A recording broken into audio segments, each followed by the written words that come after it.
if I saw another day, only to scream into the night. Nothing ever tries to change, even if I want to realize. 'Cause I've been sitting here, same old place, taking off without the same mistake. Darling, when you go away, it won't be as simple for you.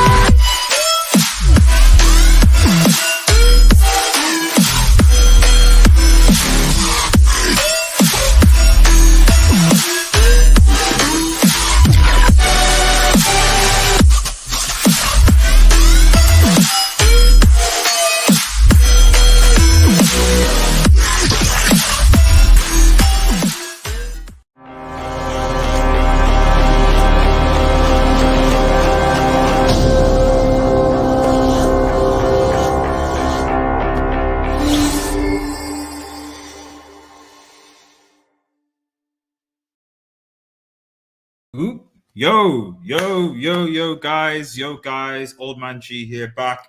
It's another episode of the United Forum, and it seems to be I'm alone today. Yeah, just me, Old Man G, hosting the United Forum. Obviously, this is our weekly, banter forum, banter we could chat on Monday evenings, where we often get rival fans, United fans, just sort of deconstruct what's going on in the world of United, but also the world of football as well. If you would like to come on, the StreamYard link is pinned in the chat. So if you want to come on, make sure you pin a link in the chat. But before we go into the YouTube channel, remember to like, share, and subscribe to Red Devil Studio. Follow us on Twitter and X. Smash the notification button for latest United news and more. Shout out to those who are watching on Twitch and Twitter, and Facebook as well. Really appreciate you guys. I know obviously a lot of people are probably watching Liverpool game. Shout out to Nunes, by the way. Getting himself sent off in his first home debut. I can't remember the last time a player did that, where he got sent off literally his first debut for Liverpool. And it's great because a certain Chainsaw who is currently gone missing. If anyone in the chat knows where Chainsaw is, please let me know. Because he told me that Nunes was going to score a hat-trick against United Old Trafford. I don't know how he's going to score a hat-trick while being suspended for 3 games. So just let me know. But yeah, a lot really to talk about. As I said on Twitter, we're going to be talking about what the hell is going on with Manchester United right now? What is going on? I don't know. The Ghana news, Van de Beek, Mbappe, obviously, so and more. But yeah, it's and then just post deconstructing the 4-0 debate, or maybe a bit about Conte and Tuchel as well. I must confess, watching that game, Conte versus Tuchel and Spurs versus Chelsea, I was like, imagine if any of the United players, any of the United board had the same level of passion and enthusiasm, like even a sense of that, we actually be winning games, And you look at even what's happened with Liverpool when Diaz, I literally just before I came live, I saw Diaz score that goal, and it was like, wow, that never say die, the attitude that let's keep on going. You know what I mean? Where is that for Manchester United?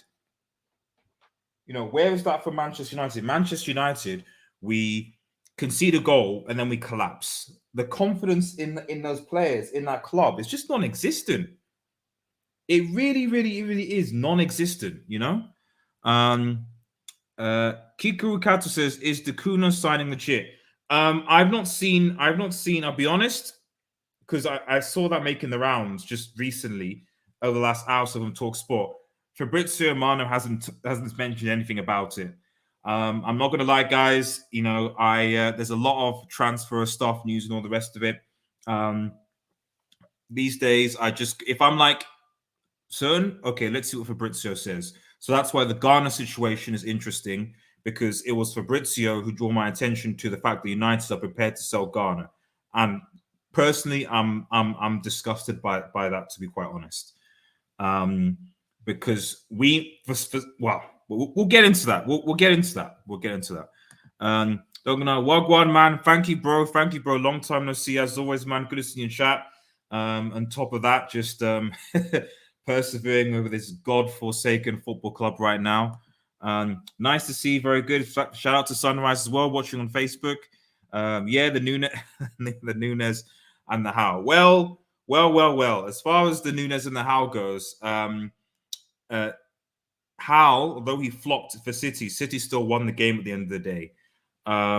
Nunez has got himself sent off. So the Nunez and the How, man. Sorry, guys. There we go. This is what happens when you're doing a one-man show and a one-man channel, man. So, but I appreciate everyone who's tuning in, man. It really, really means a lot. Shout out to Efak. Efak, if you'd like to come on, the link is in the StreamYard link. If you would like to come on, please let me know. Just by all means, hop on. This is an open hangout space sort of thing. So if people want to come on, then they're more than welcome to, man. They really are. If Ten Hag, but this show will always be around about 9:30 on Mondays, with different people coming on. So it just happens that I happen to be by myself today. If Ten Hag can't lift the team to some kind of consistency, then it's going to get bad really fast, bro. I don't know if anyone remembers when Frank de Boer came. I think he managed Crystal Palace, arguably the worst record for any manager in terms of quickest sackings, and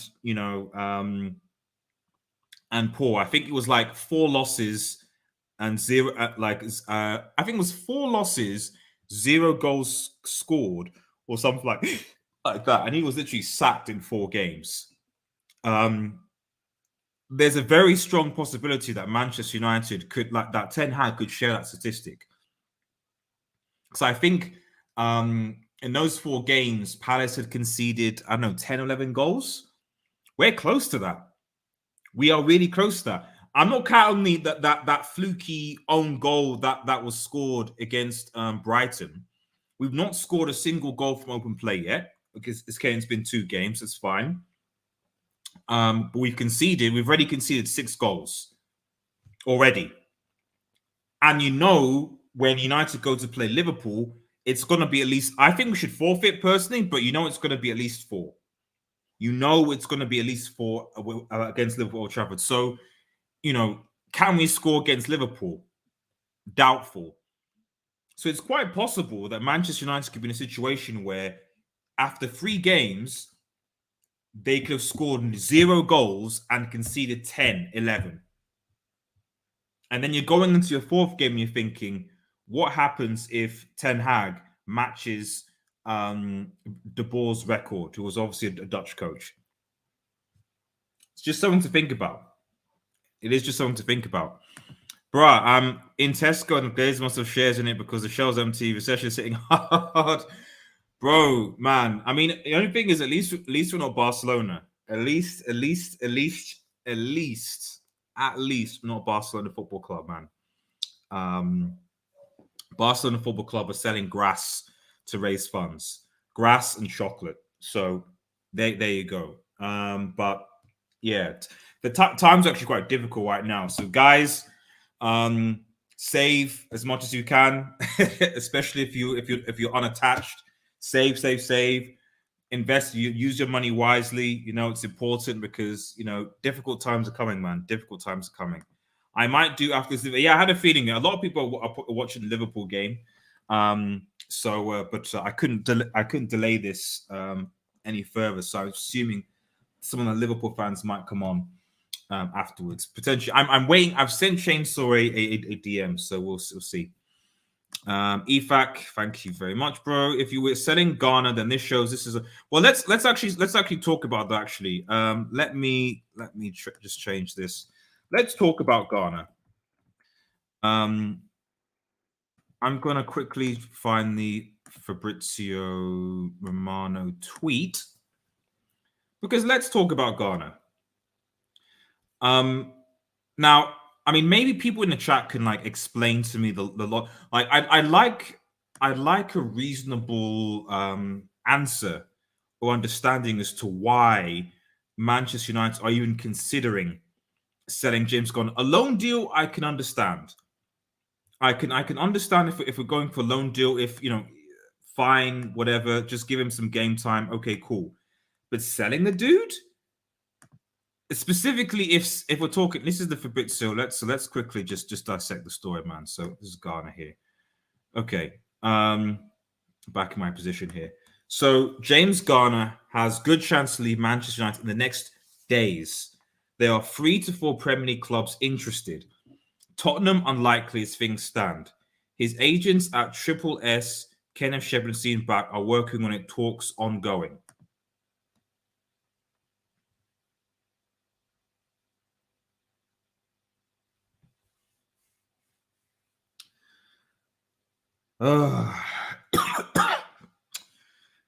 Oh dear.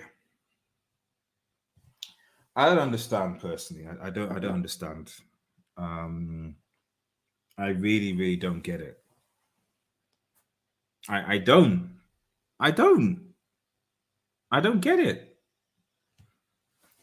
Because like so let me get this straight. Just someone help me out here for a second. Manchester United have already let 2 midfielders go in Pogba and Matic, right? They're potentially going to sell another midfielder. I'll bet he's a youth player, but he's still part of the squad. You're going to sell 3 midfielders in one window. And you're not guaranteed to sign a single one of them as replacement. Really? Are you kidding me? So we let 3 midfielders go, and yeah, okay, Rabiot for me, I'm very worried about that signing. To be honest, I'd rather keep Garner than bring in Rabiot. I'm worried about it. I am, especially with the wages he's going to be on and his toxic, family circumstance, to put it politely. And then people are still saying we're going to get De Jong, we're not going to get De Jong. It'd be a different story if we said, okay, fine, we've got a young talent, but we've got 2 solid or 3 midfield replacements coming in, who are more advanced or better than me and who could turn things around. Okay, fine. Do you think that? I mean, I just don't understand.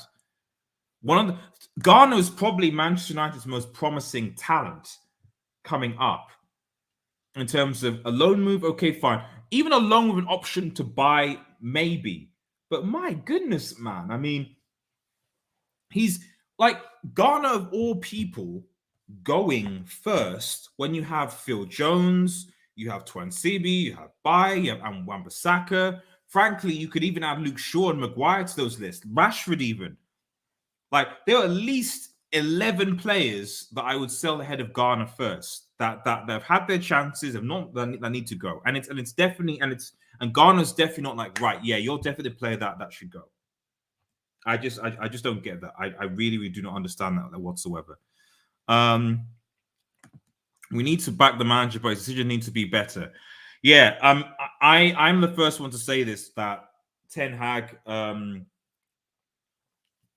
that with the We Talk Ajax people. There was, by the way, let me know if my audio is okay, guys. Let me know my audio is okay. That Ten Hag is stubborn. I'm fairly confident that Ten Hag was partially responsible for Ralph going. I'm fairly confident that Ten Hag believes, and as he should, in his own ability, but I don't think he really took note of the intel that Ralph had bought for him. I don't think he did, because if he did, he'd know that this team was garbage, which is why Ralph said, I need to get at least 10 new players in. 10 new players in, and we've signed 3. And the other thing is that how strong is Ten Hag? Because Ten Hag just going to be another bored yes man? Because quite frankly, you're looking at the first 2 games, you're thinking, okay, fine, Lisandro Martinez is coming in, you're benching Varane, which I don't even understand.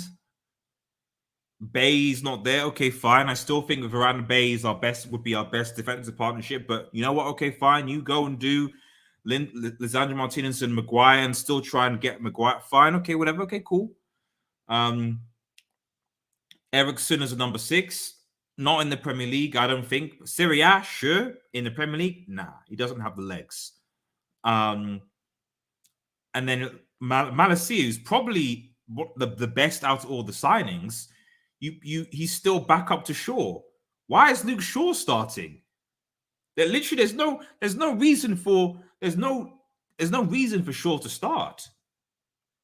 So I don't get it, you know, and you know, you only have to do your research to think, hang on, Brentford are anyway, I could go on, but this isn't a post-match breakdown reaction. I'll just react to stuff like that that's later. So yeah, it is what it is. Let's have a look. These players are a joke. Yes. If Ten Hag is that bad, then we are in trouble, because what manager can we actually get outside of Pochettino?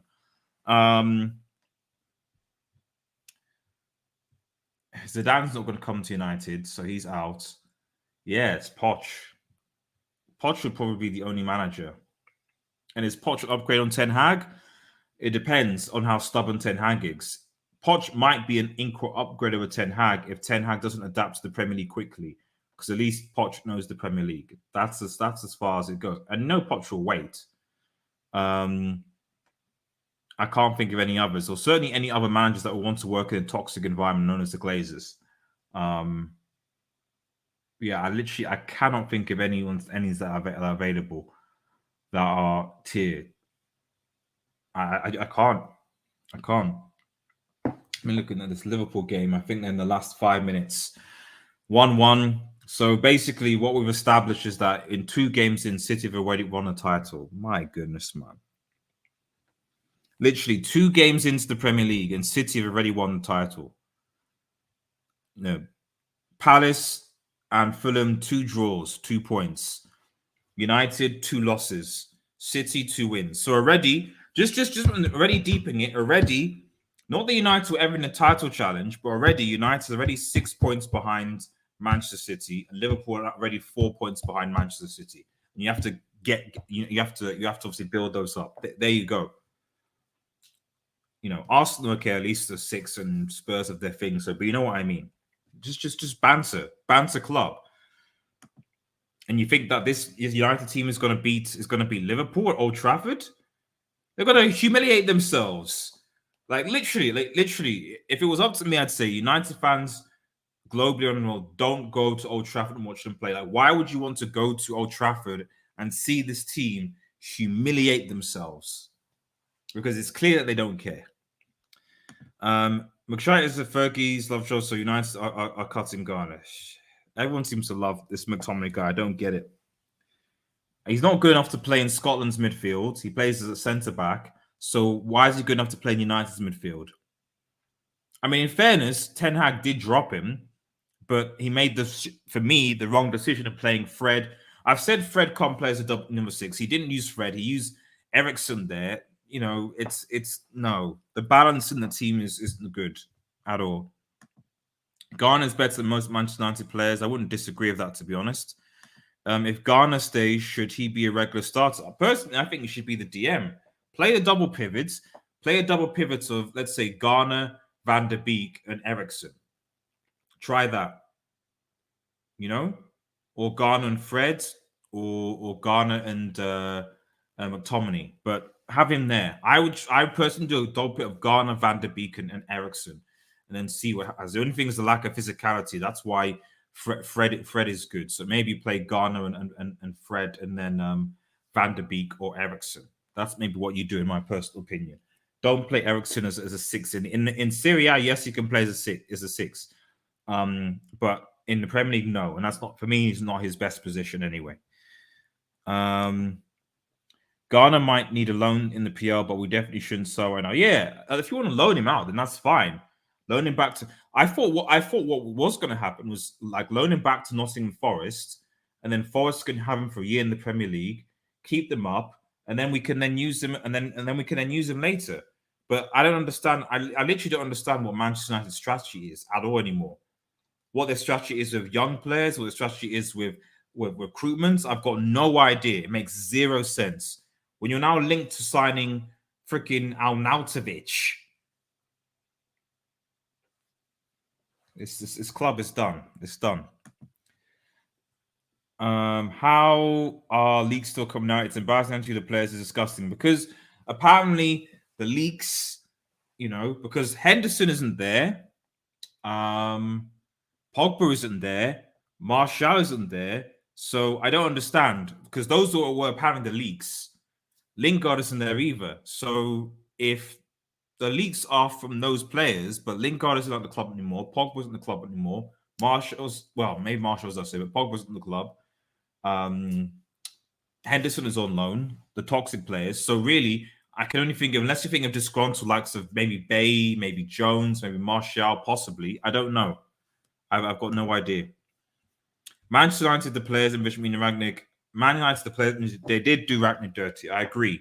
I'm supporting him with Austrian World Cup and hoping he does well with him as underdog. Absolutely. I've seen the way that I've always said when Rangnick came in, and people seem to forget because they have short-term memories, that when Rangnick actually came in for the first couple of games, we created so many chances. We pressed in the first. I mean, created so much. It's just we couldn't keep up the momentum in the second half, and we fell over. And either we conceded or we it was a draw. But the first 45 minutes of Rangnick's games, the first few games, I was like, this is the football that I want to see for Manchester United. But we just didn't have the players. We didn't have the fitness to be able to install that. And so what happens? Because obviously the players talk environment, etc. You just said, okay, right, I'll just go to the players and go back to the way things were. And what the way things were was garbage. Total garbage. If they had actually given him the players that he wanted in January, maybe even kept him, I don't know. Because it's looking, we'll see what happens, but it's looking personally like Rangnick was probably a better coach. But, we'll see. We'll see. I think the Liverpool game is almost over. Shout out to Crystal Palace, 1-1. So shout out to my man Vieira as well. Vieira should be the Arsenal manager in my personal opinion. But Vieira is actually doing, I like watching Crystal Palace play now because Patrick Vieira, you see the way that they play, getting a point in Anfield there. The game's over, 1-1. Very solid guy. Very solid guy. I really want Patrick Vieira to see. Not many black managers in the Premier League as well, but he's a very good manager. And he's doing very well with Crystal Palace, man. But he's not going to get the attention compared to others. But he's doing bits, And the thing is, what I'll say about Vieira before I need to go is that Vieira shows, because I remember Crystal Palace under Hodgson, they were dead. They counter-attack sometimes, but they were dead. What Vieira shows is that you don't need to wait 3 or 4 or 5 years to get a style of play or to get your team playing differently. It really doesn't take that long. So when people tell me, oh, we have to wait 2, 3, 4 years to get the manager's philosophy, to get the players to play, no. It doesn't take that long. It really doesn't have to take that long. And the only 2 reasons why a manager can't get his thing across is either 1, because the manager isn't good enough, or 2, the players aren't good enough. And then you get the players that are. Simple as that. Don Smoke, man. Very, very happy with the final whistle just gone now. Congratulations, Manchester City, man. Chainsaw, how you doing, buddy? You okay? No Chainsaw. No. Because Chainsaw. One of the things he told me was that Nunes was going to score a hat trick at Old Trafford. Now, what I need you to explain to me is how Nunes will score a hat trick at Old Trafford when he's suspended for 3 games. Hala Madrid. He scored on FIFA. Oh, someone's it, man. Everyone's popping up down the Liverpool games. Everyone's coming in. Factos as well, man. Factos. Hey, yo, Chainsaw, you promised me a Darwin Nunes hat trick next week, bro. Okay, I'm gonna be easy because we can still get hammered. United can still get hammered, so it is what it is. But I think the most important thing is to congratulate Don Smoke and Manchester City already. Congratulations, you guys have won the Premier League title. No, relax. Long way to go, man. Liverpool are still on for the quad. The quad You're going- boys are yes. still here, man. Yes, I think Arsenal will win it. I think Arsenal win the Premier League. If there was a Yeah. brick emoji, then I would drop the brick emoji. So, I can't have Don Smoke win another Premier League. it's. No, I mean, it's up to you, man. it's not. Unfortunately, it's not. It's not. It's not Chainsaw. I mean, you drew against Palace. That Diaz goal, I'm not gonna lie. Even as someone who's parent club is United, like that Diaz goal was a sick. Yeah, goal. that was world class. It was a very, very good goal. Like so I think. Yo, everyone Don Small, what you saying about Diaz? No end product, yeah? What you saying, bro? Bro, one goal in like 50 What? appearances. What In do you 2 mean? games, bro. In 2 games, 1 goal. When they needed it the most as well. Down to 10 men, he stepped up, man. Like, you gotta give him credit, bro. You know what I mean? I mean, he's certainly going on. Bro, these are supposed to be title challenges, bro. If you can't pick up points in such stakes, then what are you doing talking about? Bro, I swear Crystal Palace slapped you lot last season, man. Exactly. I'm pretty sure they did it home and away as well, did they? No, we drew away. We I drew think away. they drew away. beat Yeah, us, they bro. beat. They But they always slapped beat you at home. They always beat you at the Etihad for some reason, Crystal Palace. I don't understand that. They always seem to do that. Yeah, they always stop our winning streaks. So they are. So I mean, okay, actually, because we also United said, but like Chainsaw, can you explain like what Charles Darwin actually did today? Like what actually happened there? His first touch is awful, and I said 35 goals. Forget I ever said that. No, Nah, we're not going to. Listen. You said a hat trick at OT. No, you can't backtrack to that. That wasn't me. That wasn't me. No, you can't backtrack. That was 30. You said you heard it here first. I've got the clips already. So No, Yeah, you I, gotta backtrack, bro. Sorry. I'm sorry, but that guy is so bad. I just don't understand our transfer policy. We needed a forward, but not Darwin Núñez level forward. We needed a proper forward to replace Marnie, and we got this guy. And like, No, Chainsaw, this is what I said. I said to you guys that Charles Darwin, I can't believe I'm calling him Charles Darwin, man. That's stuck.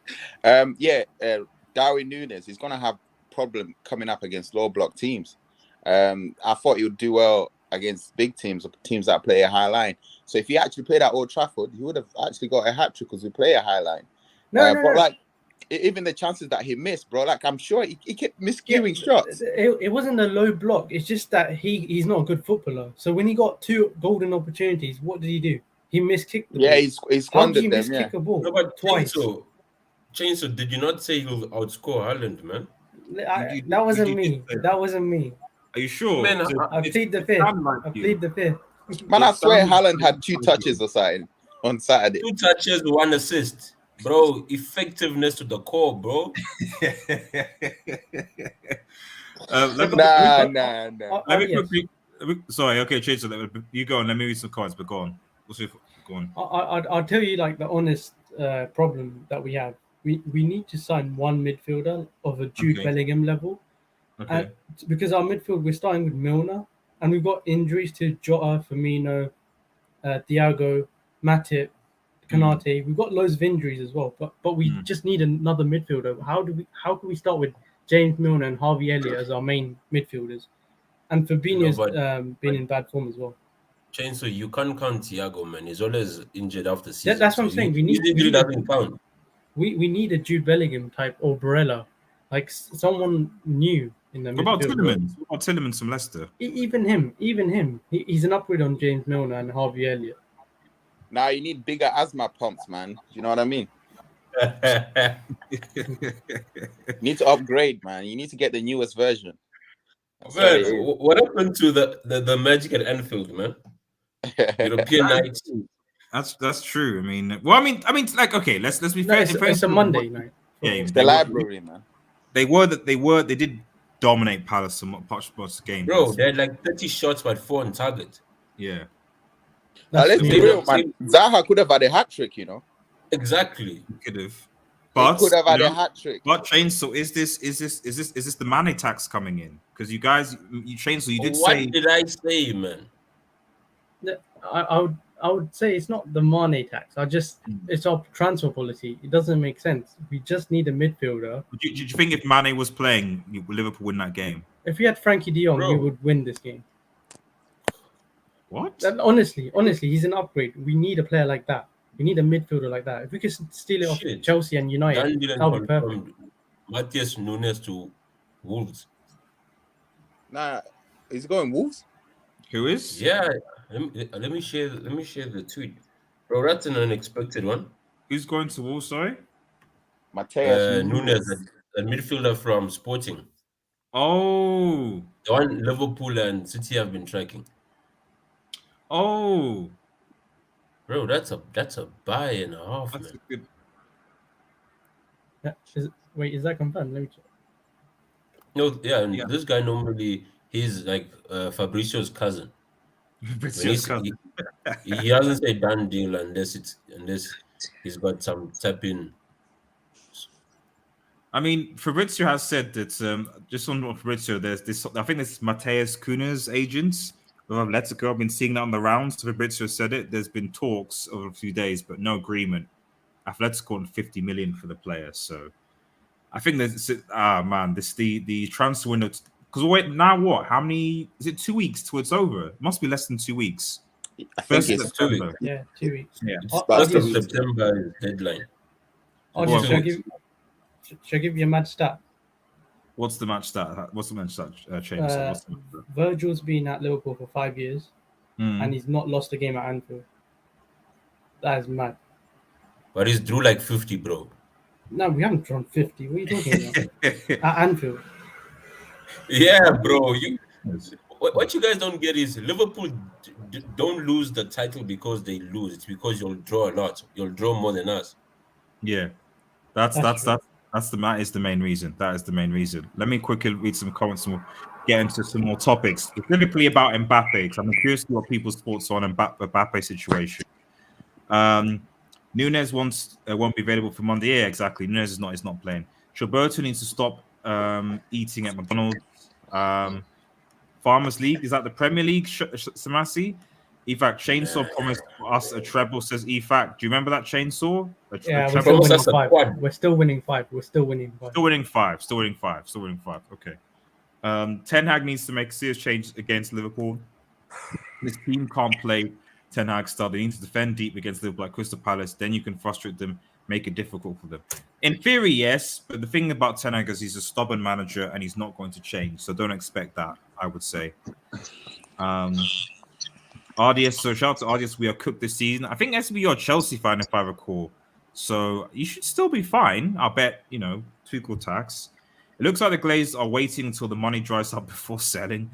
I can't see Liverpool doing anything this season yet. Yes, another crazy thing is we're only 2 points above you. So if you beat us at Old Trafford, you'll be above us. That is mad.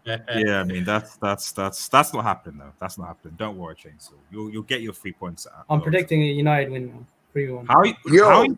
You've got bipolar, you man. You went from a Nunes hat trick to now 1-0 win United. Exactly, doesn't make sense. No, we're going with Chainsaw's initial prediction, which was 7-0 to Liverpool. When you was in your right man, right now you're a bit dazed, innit? Yeah, he'll come back. With the preview on Friday, Chainsaw will be back. And what were the UK government thinking, letting the Glazers buy the club on debt, but put it on the club? So yeah, I mean that's that we can go back to that. Big up, thank you, Don Trainers. Vieira's a Don, enjoying watching this football, not young guys. Man. Absolutely. Man, them Palace, man. They got bare fufu, man, innit? You know what I mean? I was just saying that, like, for everyone who says that you need 3 or 4 years to implement a style of play or change the way the team plays, I just think that's always just nonsense. Like Vieira's coming. Crystal Palace played quite literally dead football when Hodgson was there, and now Vieira's come in, and the matter of just over a year during last season, they play really nice football. They're a joy to watch. Yes, they're not always attacking, but they're not like defensive deadwoods either. So, and I still think he's a better manager than Arteta, in my personal opinion, in terms of the way he's the best legend manager of the new crop. He's better than Lampard, Gerrard. That's a fair point. Yeah, if you put him, Lampard, Gerrard, Arteta, all the Rooney and all the other ones, then yeah. What about Oli, bro? Don't forget Oli. Oli is the legendary manager as well, man. Yo, he did 22nd. I mean, he did beat City twice a few times. So yeah, I mean, it didn't matter. Bro. Come on, he's the best legend manager. So I When it guess didn't matter, even Pep said it. Like every time we've lost United, it hasn't mattered. When it mattered, we've thumped them. And you saw it last season. We had a point. is And this we went there for what about training when it session. mattered when you were wanted to humiliate us because you won the Premier League, and then That was Jose, though. That was Jose. It was That was Jose. Man. Pogba, bro. That was just Pogba was- having a Pogba day, man. Pogba Pogba is quality. We salute Pogba, man. Yeah, We never that said was. it. It was a very, very good. It was a good day. Caller Coleman, how you doing? Good. I'm not gonna lie, this Liverpool game was pretty entertaining. I think Palace deserve more. I think they deserve more, to be honest. Regarding the thing you just said about implementing a style of play, yeah, I think it all depends on the situation. Like say, for example, United, like they need certain profiles and stuff, and that usually that's the main reason to implement a style of play in a new squad. It just depends on the players that you have, and some teams end up being lucky and they have the right profiles, and some other clubs don't. And for me, again in this game, what the guy that shot me the most was Darwin Núñez. I don't know what the hell was this guy thinking, how he got that red card. But still, I felt Liverpool probably, if they were lucky enough, they probably could have made a comeback, but could have get the win. But it's crazy, man. Yes. Yes, James. Another thing is Palace are literally my local. They literally round the corner, Okay. not that far from me. So, it's another win for me. Is that how you see it? Yeah. So you see, so you don't see it as like, listen, we're supposed to be one of the biggest. Because the thing is, Chainsaw, you made a speech about big teams, biggest club in the world, etc. And you don't see it as like, I understand how we, being one of the biggest clubs in the world, only have one title in 30 years. You know what I mean? Well, we got 6 Champions Leagues, so we moved. Yeah, European Cups. It's different. Yeah. No, you've got 2 Champions League, man. The same goes for United then as well. No, but like you're talking about cups, you lot, when football's black and white, no red cards, no. Let's move on to the next topic. Let's move on. No offside. One title and 2 CLs in 30 years. Okay, Yes, fine. Red Devil. I once heard, bro, that back in the day they couldn't do substitution, bro. Like, No. Yeah, you have to stay in, bro. Like That's Barcelona, crazy. Right? Barcelona lost to Athletic Club and Bilbao. Like, I think it was 12-0.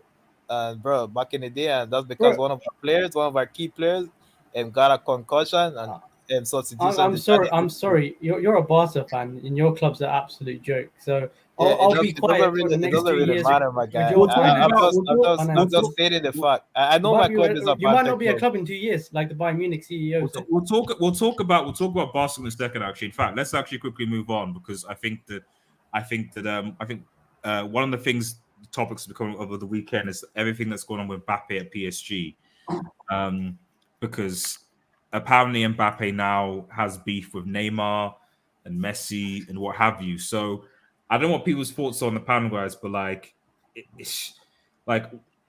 from what I understand, Mbappe's contract ends in 2025. Neymar's does as well, and Messi is obviously still thinking as to whether or not he's going to extend with PSG or not, because I think his is 2 years, so he'll finish beforehand. Is this project like doomed to failure, or should Messi and Neymar just say, listen, just shut up and just follow Mbappe's lead? Like, what do people think here? RDS, first I wanted to say, right, like, these Messi fans on Twitter are crazy, man. First off, they're going after Hakimi because he didn't make like a cutback pass. Like, he shot the ball instead of passing to Messi. So all these Messi fans are getting pissed off at Hakimi, like, yo, Hakimi is just as bad as Mbappe. I'm like, what the hell did Hakimi do, man? He didn't do anything wrong. But yeah, these guys are crazy. And the thing with Mbappe, everyone's starting to hate on him. Even ESPN FC, they made a video like, oh, Mbappe is like, he has too big of an ego. And, they're even the smallest of things. Like, this guy bumped into Messi. And all these Messi fans are like, look, bro, relax, bro. That was not a bump, man. Like, yeah, I don't know what streets you live in. That is not a bump, man. That's not even a touch. Okay, Innit, well, man? I You didn't. man are like trying to. Listen, I'm gonna No, but- defend Yeah, Mbappe no. today, I didn't see it clearly. I'll be real. I didn't see it clearly. So if you guys are saying, I I don't think believe it's you about guys. the bump. There was Factos. it's an agenda on Kylian, bro. At the end of No, the day, factos.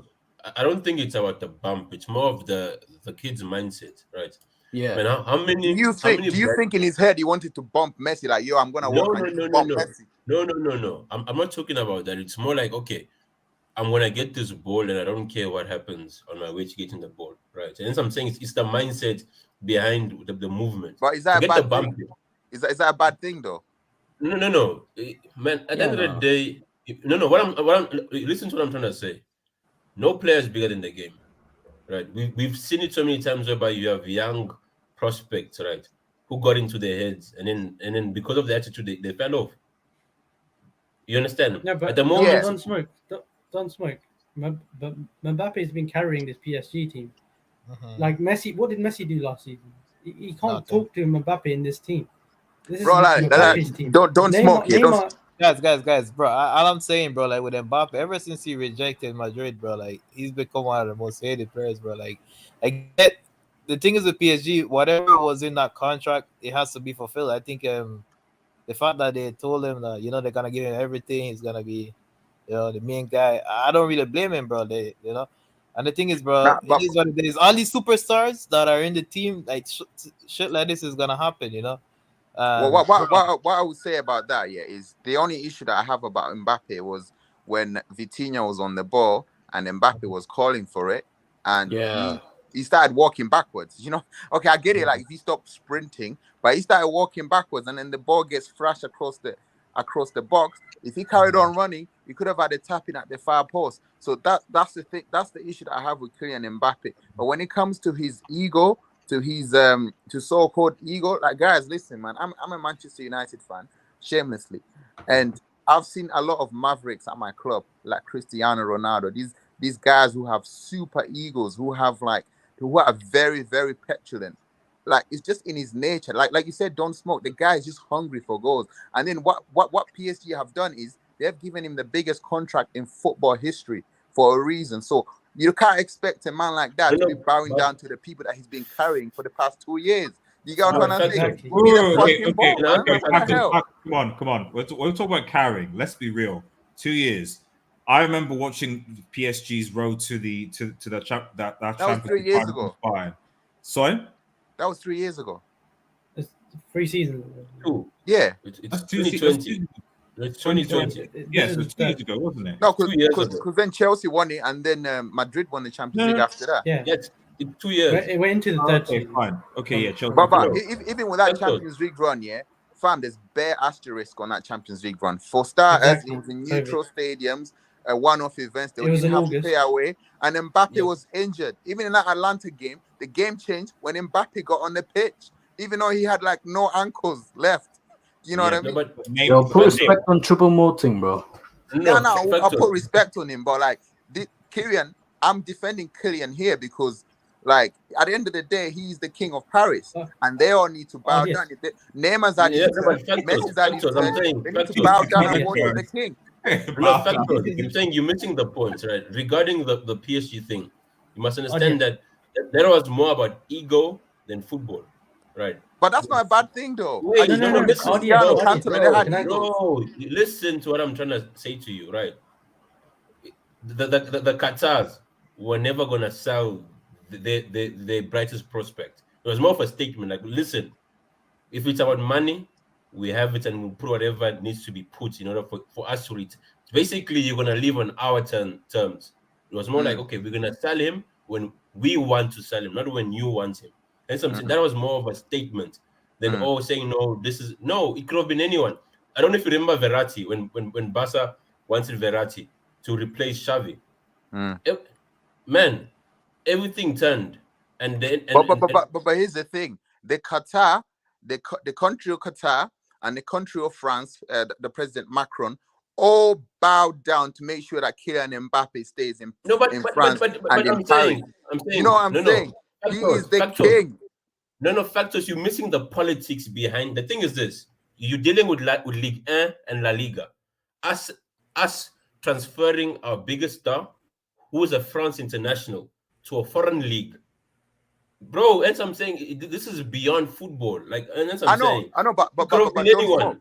don't smoke. Don't act like this is the first time we've seen this in football. Literally, Brazil had a law in which Pele could not be sold. Like the government interfered in the team's tactics to get the coach back because he fell out with the manager before the World Cup. Sometimes some players just bigger than the club. They're just bigger than their country. It is what it is. It's bigger than Mbappe.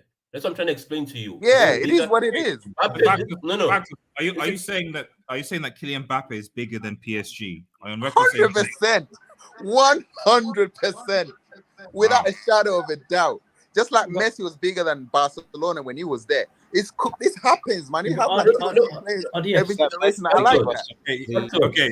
Go on. I'm sorry. So don't change. Okay, go on. But I need to read some of the comments. But go on. We need to discuss the actual situation itself rather than opinions. You had Mbappe last season had like 28 goals, 17 assists, so he outscored both Neymar and Messi, and out-assisted both Neymar and Messi. The second thing is he's won the World Cup. These two clowns haven't. Neymar and Messi are basically on vacation at PSG. They're waiting for the World Cup for their national team. They're not serious about PSG. Mbappe is serious about himself, which in extension is serious about PSG because he wants to win the Champions League with PSG. He wants to break records at PSG, right? He's the serious player out of the three at PSG. The other two are taking advantage of PSG. Big wages, relaxing, enjoying the easy league. They don't care about the Champions League for PSG. These guys just care about their own egos, about winning the World Cup, which they both flopped multiple times.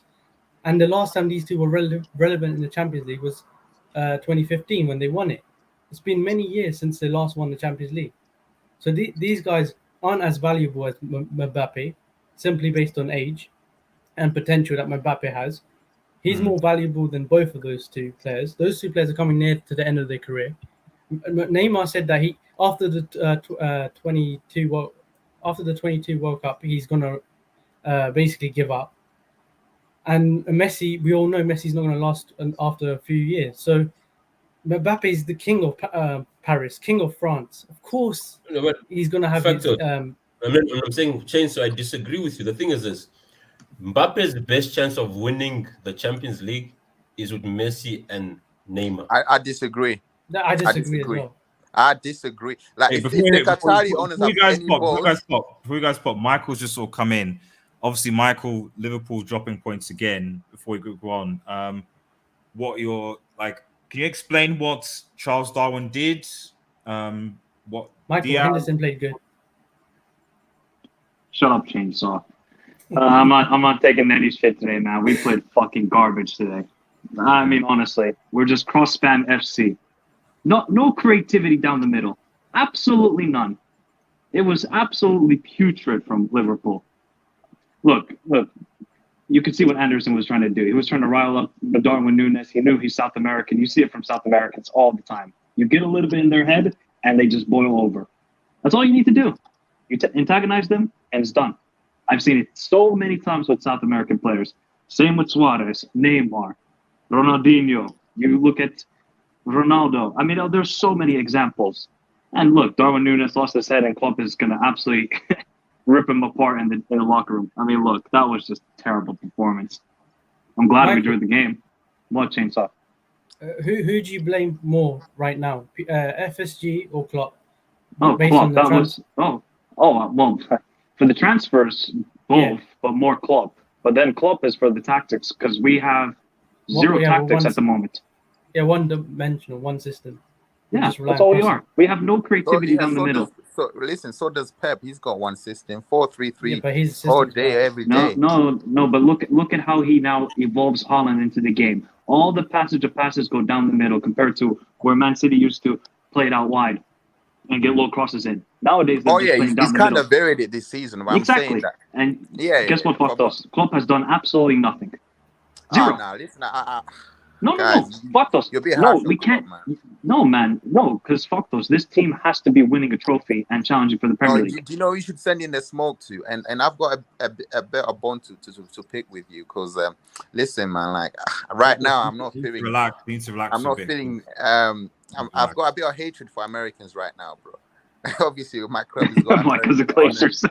Hey, bro. Hey, man. Those are old white people. Don't align me with those people. No, Bro, Michael, Michael, you answered it for the sins of your people. Bro, why doesn't Klopp request for a midfielder, bro? Like I don't understand this Bro, whole. RDS. I don't, bro. FSG, bro. Don't. No, man. It's fucking Klopp, man. Please just get a midfielder. Hey, Oh. so guys, does anyone think that if Mane was still at Liverpool, that Bro, I'm saying I was the guy who said that Mane was always the difference maker. And I remember RDS in 4K. No, Factors in 4K saying that it will be easier for Liverpool to adapt to Nunes than Haaland with City. But when you look at the games, my God, Yo, 2 It's touches. only one game. It's only one game. Bro, 2 touches, 1 assist. Nunes 50 touches. Is that what? sustainable? Don't smoke. Is that sustainable?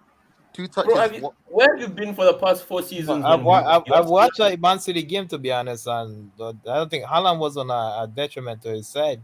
Yeah, he did his job being around But the the thing is, Factors, you don't get it. Haaland occupies the defenders, which creates spaces for other. Look at that Gundogan goal.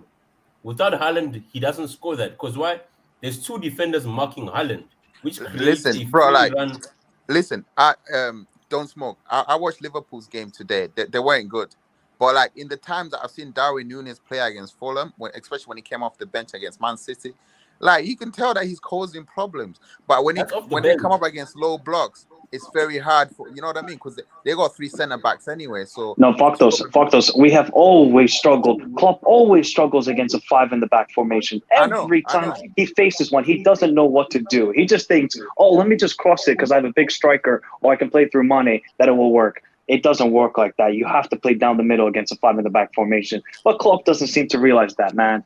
I'm actually getting frustrated with him because he's stubborn. He's stubborn. I'm saying what we were saying is this: the team that can play better against low blocks wins the league. 100%. We played, and Man City. we played against a low block on Saturday. But Saturday, yeah, but that's Bournemouth. They're trash. Bournemouth play ball, man. Let's not count Bournemouth. They play ball. You can't count them as a low block team. Crystal Palace is a low block team. No, it was a low block. Palace is a good team. Palace is a good team. They actually played good ball against Arsenal. No, I'm saying that against big teams. For me, a low block team is a team that like puts bodies behind the ball and then Bro, did you watch the Bournemouth game? They players were hardly in our half. They're all packed. They only put one guy which was that striker up with us. The rest it was basically almost two banks of 5. It was 5 and 4 ahead of them. Bro, we broke down a low block on Sunday. If you watched that game. Yeah, but it's Bournemouth. They're not a good team. Bro, you're playing. Palace is an established team with a good manager. Chainsaw. There's no excuses. What do you make of the performance? Because we're garbage at the moment. Michael, no. I'm trying to calm down Dom Smoke because he's using Bournemouth as an example. Because I know we'll comfortably beat Bournemouth home and away. Bro, you guys played Fulham. You didn't create much. What are you talking? Yeah, that was a poor game from us. That's a good example. That was a poor game. So what's your point? What's your point? You can't use Bournemouth as a point is we broke down a low block. You haven't broken any block at the moment. Now they broke down West Ham as well, who are prime low. Bro, we played West Ham and we made them look subpar. West Ham lost to Nottingham. They're just further going. Bro, did you watch that Forest game? Those guys hit the post so many times and Basmati Rice missed a penalty. Yo, ideas. Can we just get back on Mbappe? Yeah. Well, let me quickly read some comments first, then we'll get back. Okay, and then we'll get back to just round up on Mbappe talk. Let me quickly see. SMB says I can't see Liverpool doing anything this season. Efak says let's all laugh at chainsaw on Liverpool. Soto says, oh yeah, with that I think. Osmasi, do you know how racist it was? They thought he would be the first manager to get sacked. Why? That is interesting, Samasi. There were people that saying that Vieira be the first man. I actually didn't understand why because of all the experience he's got, but somehow Lampard and anyway. Yeah, I was thought it was gonna be Tuchel. Just saying, a bit random, but yeah. Tuchel. I think I was thinking that Lampard was going to be the first guy to get sacked. Oh yeah, that's a good shout too. Yeah. Tim's City are going to run away with this league, man. Shout out to Tim's, man. I can't. Okay, Mark Goldbridge, Elton John. Mark Goldbridge talking about Man United bidding for Cunha, the young Brazilian striker from Atletico Madrid, but I don't think he'll leave Atletico this season. They just gave him number 9. Yeah, Fabrizio's confirmed it as well. There've been talks. Atletico apparently want 50 million. Maybe this is why United want to get rid of Ghana to shore funds, but it's clear that Wait, are you trying to get rid of James Garner? Bruh, don't get me started. Yeah. Okay, all right, I'll let it be. Don't get me started, bro. I had a bit of a 50 at the start of the stream, so No, because I didn't know, so I just had to make sure. Damn. No, okay. We had you can if everyone wants to go watch my rant about that nonsense, just rewind the stream and go back. But yeah, God bless America, innit? Fucking pricks.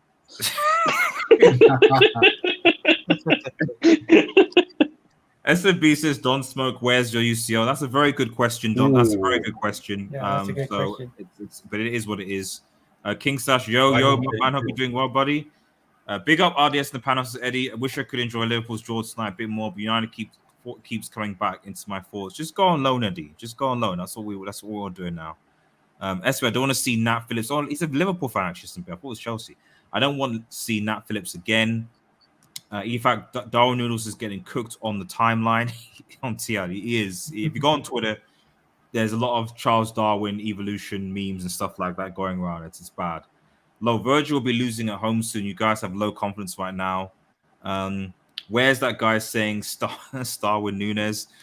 Messi is just waiting for World Cup to go and play in the MLS. Neymar's waiting for the World Cup so he can go party the rest of the year away. Mbappe is just king of PSG and it's good to be king. Says Solo. Okay, fair enough.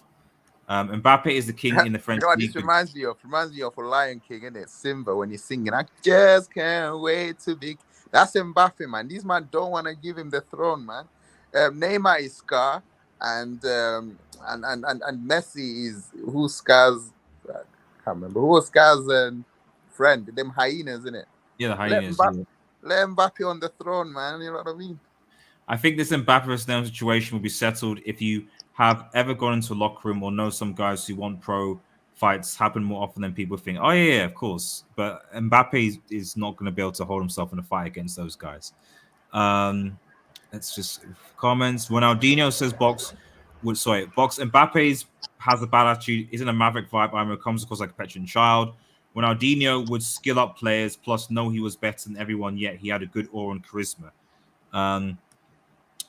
I think there's more about fights. SMB says, Don Smoke talking like Mbappe is 35 years old and that Compass can't build a team. Eddie says, why were Palace doing a low block tonight when they had the extra man for 33 minutes? Yeah, I didn't get that as well. And then Cook says, looks like we're actually in for Corona. Well, you say that, bro. You say that, but at the end of the day, like, it's 50 million and United's been linked with goodness knows how many players. And I don't know, has Fabrizio anyone tweeted recently, but I see I think it was, and that's it. I think it was TalkSport. I think it was TalkSport that reported it first. Yeah. TalkSport reported it first, and Fabrizio, when I've checked, has said that there has been direct talks with Krona's agents in the with United. Yeah, with United. There's been so Manchester United have heard direct talks with. I mean, I can share the Fabrizio tweet actually. Give me 2 seconds so that everyone can see it. Well, all I'm gonna say is this is at least better than Icardi to United or Arnautovic.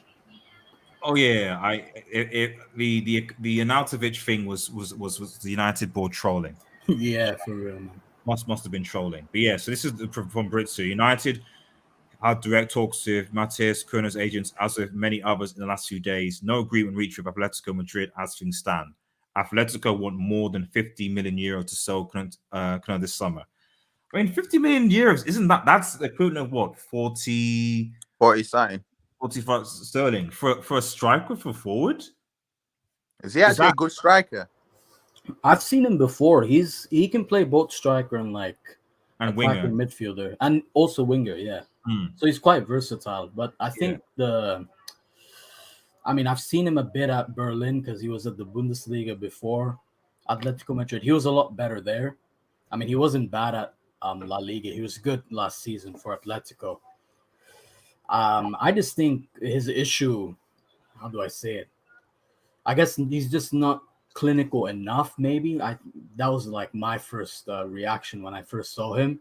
And also how do I say, like his link up play with the midfielders at Atletico. Maybe that's more of a tactical issue he has to adjust with, but you know, I guess that's just something, you know. Yeah, because when I watched Atleti, they had João Felix as their false nine. Yeah. And sometimes would play Morata. So I didn't really watch a lot of him last season to have any opinion of him. Did you say that Arsenal and Liverpool are in for him as well? On the tweet, no, it just said that United have been in direct talks. I'm not sure about whether Arsenal and Liverpool are in for him. Yeah, because I saw another report that said that actually he's keen on joining United. So now that Fabrizio has confirmed that there's been talks, I'm a little bit confident that this might actually get done. But we just have to wait and see. Yeah, we need to submit a bid first, which you never know with United. Bro. So you guys, are we saying Arsenal second best EPL team right now? Currently on the if the 2 games going to going by 2 Liverpool.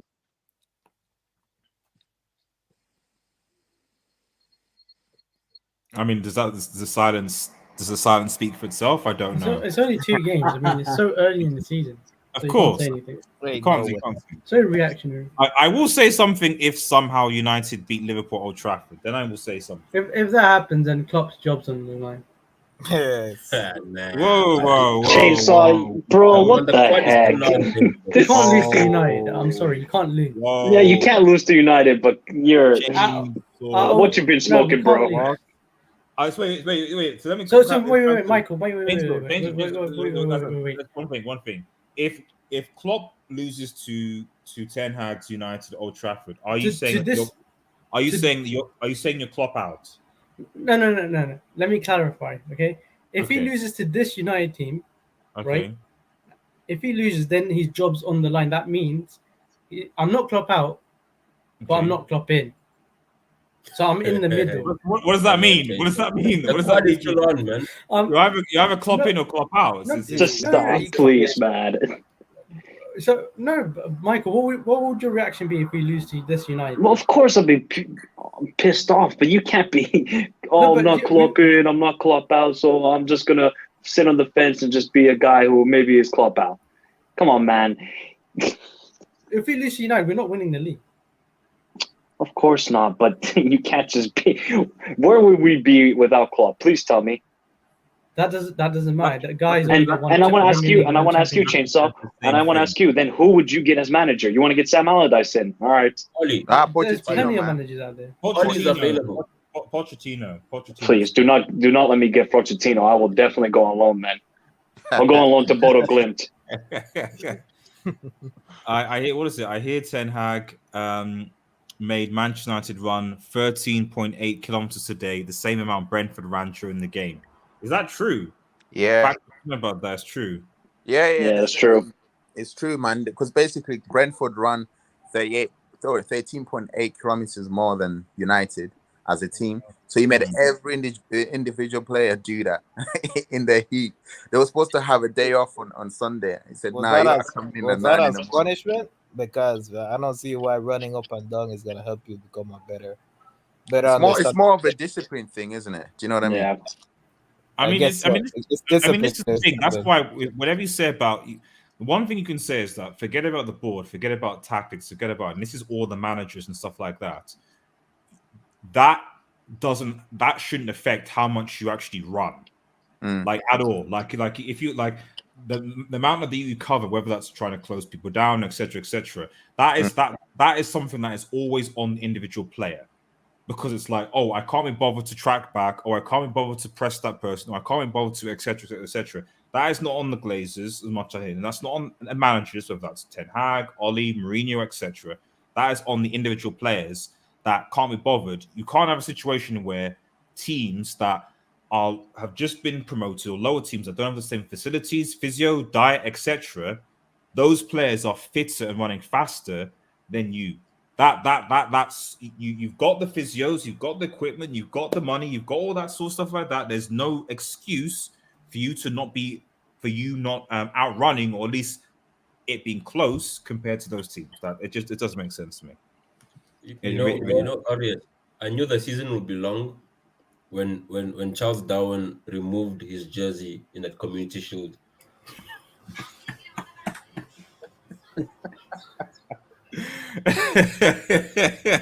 listen. He's just new to the country. He might have thought it was like the Champions League or Premier League or something like that. Like, I think some Liverpool players had to say to him, no. It's like it's a full But season. There's to more. be fair, like he was one of the players that was getting trolled the most in the preseason. Like He was. He was the most trolled person in the preseason. Yeah, he was. Wait, RDS, can we speak on this? I want to make a quick point because Kool-Aid's here about Barcelona. That Lewandowski said, "Oh, I've struggled so much in that game in the against Rayo Vallecano. It's fake." And sure, Kool-Aid. Let's see if it's fake. So he said that he's never faced a low block in the Bundesliga, and he's never faced 6 defenders inside the opponent's box. Oh yeah, I saw the tweet. I was praying that it was real because I thought it hilarious. Nah. But you know what's actually funny? You know what's actually funny though, and I'm not even joking about this quote. There was a quote released by Marco Reus, like the German media, and he actually said, "I would rather watch Premier League than Bundesliga." Wow. That's what he said today. Wow. That's what he said today. Yes. Damn. So despite Lewandowski saying like, well, he didn't say it was obviously fake. Then Royce literally drops it like, I'd rather watch Premier League than Bundesliga. Like he was talking something about him rather watching City and United than he would teams like Bayern or even like other Bundesliga clubs. So that's crazy from him. Yeah, man. bro. Like for me, my issue with the mid-table La Liga teams like Rayo and stuff, these guys, the way how they neutralize a team like Barcelona, not only one of their main tactics is to kill as much time as possible. So they pass back the ball to the keeper, they kill time, they park the bus. And the thing is, they target Busquets. That's one of their main, like Rayo loves to target Busquets, one of our main key into our attack. They also try to pressure the center back that is least good at passing the ball from the back. As you saw that game, they were targeting Christensen the most, and he couldn't pass the ball from the back as well. And because we had Araujo as a right back, he has issues playing in the right back position, so they targeted him as well. He had a lot of problems in flowing the ball all over the midfield and playing from the back. Like Rayo outplayed us. They tactically they have our number. Hey, let me ask you this, because a lot of Barca fans are crying about Gavi. What do you think of him? Do you think it's a bit unfair that Xavi keeps playing him, or do you? My issue with Gavi, he's too young, to be honest, and to be fair, like the reason obvious, because to be honest, in the preseason, like a lot of likes of Pedro and Gavi was playing pretty good against those weak teams, and he just started with this starting 11. He just decided to start these players. Gavi had a bad game, so if Xavi is the type of manager that actually has actually keep his word, Gavi had a bad game that game. I expect him to be benched, and I want to see Frank Kessié or De Jong in the midfield. But the reason not just the starting 11 he decided to choose, to be honest, it didn't work. He got the starting lineup wrong and the tactics, So well, for me with Gavi, he's talented for his age. He just turned 18, but there's a lot he needs to improve. He needs to be more patient, more braver. But again, he's young, and I think it's a bit too soon. But thank God we got. Man are saying he's overrated already, man. Well, I'm not. I don't know. I don't see. He's not gonna. I don't see him as gonna become a generational talent, but. At the end of the day, where he's in that development phase, we don't know what he's gonna become. We just see an interesting talent, I can't determine what he's gonna be. Oh yeah. Sorry, no, let me share. Sorry, Don. I've just seen the thing that you shared me, man. This is classic. Good. Wow. What's this? So Joshua, in the Premier League, you can't headbutt. He should have just pulled his hair. He wouldn't have got. It's not really funny. That's facts, though. That's facts. Yeah, that's facts. You can't headbutt a player. You can't use your head. But if he just literally was like, "Yeah, I'll just pull your hair, man," it'd have been fine. It literally would have been fine, man. That's where we are. That's where football is right now. Regarding that low block, I feel as if that's where actually coaches earn their money, right? Whereby you now have to teach your patterns to break down the low block. You say you're a good manager, you have good players. I put the onus on Xavi. Yes. Right. Me too. I agree. Because your best managers do that. And for me, yeah, he needs to. I need to start seeing some sort of that automatic style of play where every player knows where to be and stuff, you know. But there's usually I saw he was able to do that last season, but only for a short period of time because But again, we can't be playing youngsters in the midfield because there's gonna be that day when they're gonna have a good game and they're gonna find the pattern of passing, and they're gonna be that other game where they're inconsistent and they're not gelling with the tactics that were set on that day. So hence why we need players at the right age around that are quality and age 25 going up. Players that are already experienced and that have longer consistency. We can't be relying on Gavi, not even on Pedri. Pedri is good, but there have been moments when he has been inconsistent. So we need players of the right age. As much as we love investing in young players, like that doesn't help you win competitions. You need player quality. The thing is, right, which I'm not happy from Xavi. To be a manager at the top level, you need to be ruthless. When Pep came into Barca, man, he removed some people and right. You have Piqué there. You need to be ruthless with your decisions. Like You mean like Eto'o, and then he went on to win a treble. No, I'm saying he removed Deco, he removed Ronaldinho, he removed a lot of players, and he came. Yeah, I'm giving you an example. One Eto'o, and then he went into and won a treble. So that was the next season. It wasn't that same season. No, I know. I'm just saying that like sometimes when and maybe we should shift on to Arsenal because he removed Gabriel Jesus, but you're now seeing under different manager so far anyway, Gabriel Jesus seems to be flourishing. Yes, regarding Jesus always starts like a house on fire. That's Jesus every season for us, right? The thing though is, in every team you'll have a different role. You don't think that he's given more expression so far? He's not getting more expression at Arsenal right now because clearly he's making a difference in the Arsenal system. Yeah, but the thing with Jesus was never his expression; it was his finishing. You must understand that when you're playing for a team like City, expectations are different than when you're playing for a team like Arsenal. At Arsenal, you can have 3 chances, miss 2, or and then score 1, and everyone is happy. In City, the thing is, your competition are just as good as you or better. So when you go on the field, bro, you need to have the game of your life every week. Bro, I see a scenario in which Jesus potentially outscores Haaland, It's possible. It's possible. I agree with you. But now the thing though is the dynamics of our team is always never to be reliant on one player for the success of the league. Look at your Liverpool, for example. 40 to 60% of their goals is from one player. Right. So if that player is off, they don't win. Whereby with us, since our goals are distributed all around, players can have an off game and we still have enough minerals to get us over the line. Let's quickly just yeah, by the way, guys, for those watching, thank you so much for guys watching. Make sure you like the video and subscribe if you're new. If you have any questions specifically for the panel, let us know. Get those questions in. Obviously, we're still going, so just let us know. So as he says on a side note, what do you guys think of Nottingham winning against West Ham? Did anyone actually watch this game? I did. I only watched the first half, so I did get to see the goal. I watched the game, and all I can tell you is West Ham was unlucky, bro. They hit the post so many times, and it's those whereby it bounces on the line and it comes off. Then they hit the pole, it goes off, and then then Rice had a penalty missed. So, but is this one of those games whereby nothing goes your way? Bro, it's that European heritage, man. You wouldn't know about that. Wait until we spank that European heritage. Let them come to the ATS, bro. I'm not gonna lie. If Nottingham Forest summer match to beat City, there certainly would be some. Interesting, the UCL lives, man. It would be interesting, but it's not gonna happen though. It's not gonna happen. Listen, Lewandowski has played Atletico many times and scored against them, so. I'm just going to be real, and maybe this is biased, but when you watch the EPL product and the whole setup, it's way above the other leagues.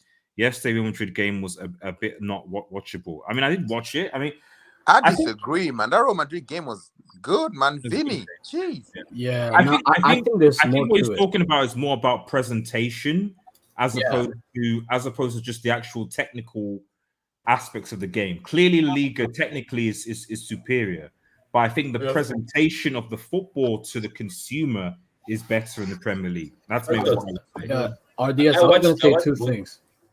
So it's a Chainsaw go and then Cole go. Sorry, not Chainsaw. Don Smoke go and then Cole go. Sorry. What I was going to say is I feel the difference is the distribution of talent in the two leagues is different. Whereby the thing is this: if you look in the Premier League, almost every team has at least like a superstar or a couple of superstars, right? Who may not be the best, but they're good enough to cause an upset to the other team. Okay. Right. Whereby in La Liga, bro, like the team defend, bro. It's like the teams defend for. Bro, I was watching that game, like there was Almeria scored one goal and they defended for like 80 minutes because they don't have the talent or the quality to go up against this team. So it's one-way traffic. Hence, when teams like Barcelona don't win, it's a big shock. Whereby in the Premier League, if you get spanked by Everton, bro, it's more like, oh, it's Everton. Yeah, like United getting spanked by Brentford, man. It's a minor. You see what I'm saying? Like, like last season, Arsenal lost to Brentford, and yeah, I know Liverpool drew to Brentford, and you could see like, although they're a bottom of the division team, they can cause an upset. I mean, I think you have that. You do have that in La Liga as well, and Bundesliga and other leagues. But I sort of agree with you in the fact that it's almost like every team has a handful of players that can always do something, and so you don't necessarily go into a game, even though ironically enough, City have won so many titles. You still don't at least appear, and then again, maybe this is how the product. That's what I'm saying. It's maybe how the product is marketed. So I think that with the Premier League, like it's not that the footballers better, or even necessarily the teams are better, in my personal opinion. I think the thing is like the marketing of the Premier League is such that I watch a game and then they talk about the team and his play and what they can do, and they talk about his previous stats and how he can cause a problem. And so already as a viewer, you're watching it, you're looking at it, and you learn a bit more about the other teams, etc. With a league, I just think as an outsider consuming it, it's like, right, okay, everything is geared around either Madrid or Barca or Athletic, the big teams that are playing. I don't really know. What I'm gonna say is I'm gonna defend La Liga and attack it at the same time, because I feel like La Liga is dying. As in, like I saw on the news that they had sold their rights to broadcast La Liga games on ITV. Like that's terrestrial TV in the UK. That's like free TV, bro. So you can watch La Liga games for free. When La Liga was thriving, they had Sky Sports had the broadcasting rights to televise their games. So I feel like the league is dying. But like in terms of product and presentation, I feel like it boils down to tech. Because one thing I will say, and this might be slightly controversial, but I do believe that worldwide, the English teams, in particular, let's say Manchester United and Arsenal, I do believe that they do have more fans than Madrid and Barca. Now, what I would say is that because you have to think of it this way, English Premier League is an English-speaking league.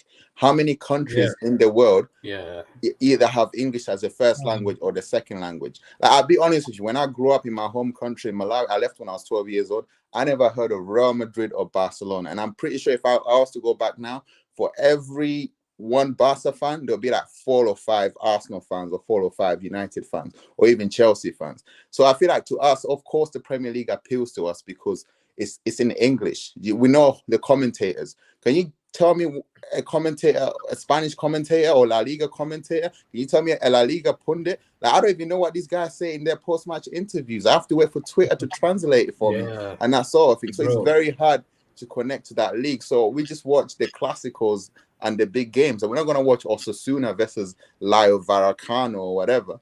You get what I'm trying to say? For me, I think I disagree because, like, of course, La Liga, like, it caters more to Spanish people and, you know, Latin Americans. Like, almost everyone, like, because I'm here in the Mexican side and stuff, like, everyone is Real Madrid, Barca. Like, it stretched all the way across, even in South America. But that's my point. Of course, in Europe, Portuguese speaking countries. of course, in Europe, you're gonna have more Premier League. But of course, but the thing is with La Liga, I think what's wrong with it is, of course, the presentation. I think Tebas and the entire La Liga board, I don't think they do a good job in promoting this league properly. Yeah, 100%. You don't have superstars, bro. When you had Messi and Ronaldo, Pep and Mourinho, they were that's it. That's your marketing right there. But right now, we can say the same thing. Like if we look at the Premier League, there's only two guys really competing for the league. That doesn't matter, bro. It's Pep and Klopp. The key thing I'll say, the key thing says that this also has a lot to do with the distribution rights, because what the Premier League did and has done, and that's why, like as I was saying, someone like the teams that get relegated in the Premier League get far more money than the winner of Serie A. Yes, like way more. But this is a chicken and egg problem. Why do they do that? It's because the demand for the Premier League is way more than Serie A and La Liga. Do you get what I'm saying? That's why the TV companies. Sorry, let me explain. But the point you make is that with a lot of these clubs, a lot of the already existing big teams did not want to, because it didn't start that way. Like, but when at the start of the Premier League, like, listen, we're going to have an equal share of distribution of all the TV money, the rights, etc. That laid the foundation. Say, right, okay, at the end of the day, even if you're 19th, you're still going to get an equal portion of the money.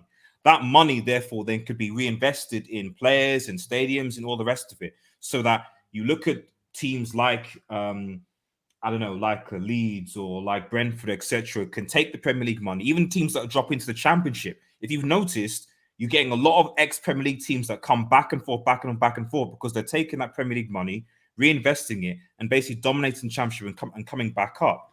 So the point I'm trying to make here is that, like, unfortunately, a lot of the other leagues, what they said was, Barcelona, Real Madrid, Bayern Munich, we're the big teams. We should deserve most of the TV revenue. We should deserve most of the money. Yep. And what's that done is created mega clubs within the same league. When what they should do is say, listen, we'll sacrifice some of the TV revenue in order to give it to some of the other teams in the league to at least make them somewhat competitive, so they can reinvest in their stadiums, in their academies, in their players. And so over time, over 3, 4, 5 years, you can get a more marketable product. But the big clubs don't want to do that. They don't want to share their revenue. So you can't complain about a decline in the quality if Real Madrid, Barcelona, Bayern Munich, etc. say, no, we don't want to share that money with the rest of the team. I see your level, but can I make a point quickly? Right, go ahead. Sorry, okay, don't move the point.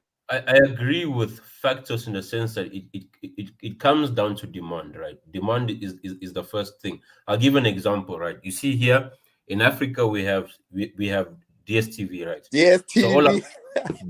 So all our sports is broadcasted through SuperSport, right? So now SuperSport has dedicated channels for leagues, right? Over time, when Serie A declined, they removed it off SuperSport. The moment CR7 went to Juve, they put it back on SuperSport. Right now, the thing is, regarding your Barca and Madrid, all of them, it all comes to views.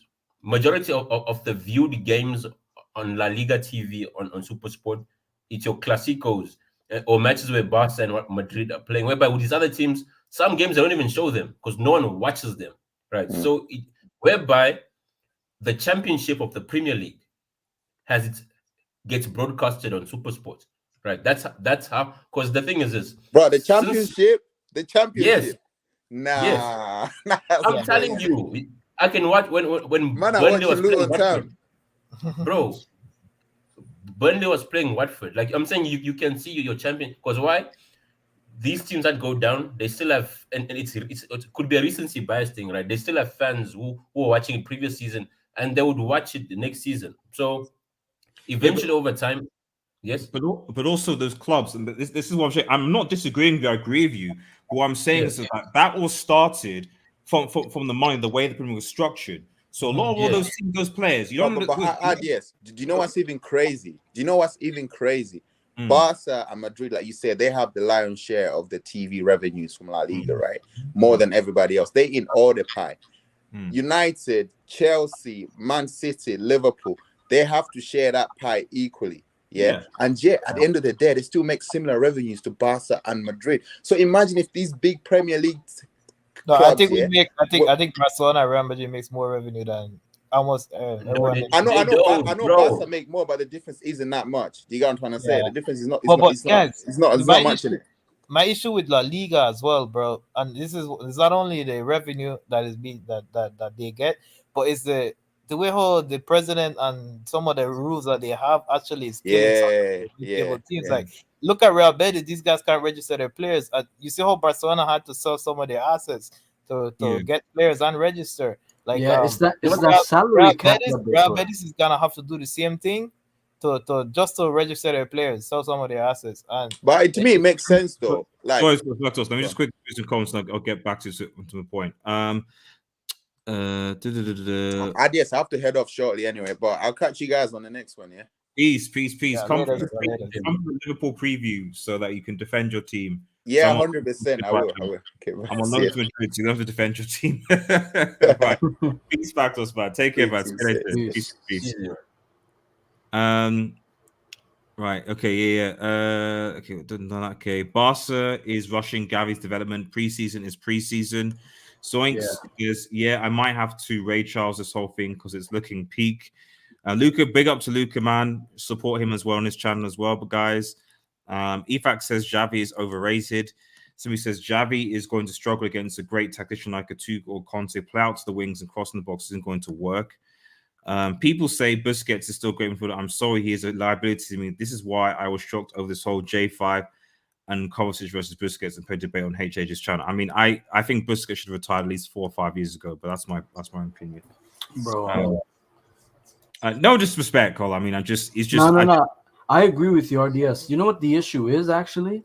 Is the fact that Barcelona are buying midfielders that fit a double pivot, but they're playing a single pivot. It makes no sense. Exactly.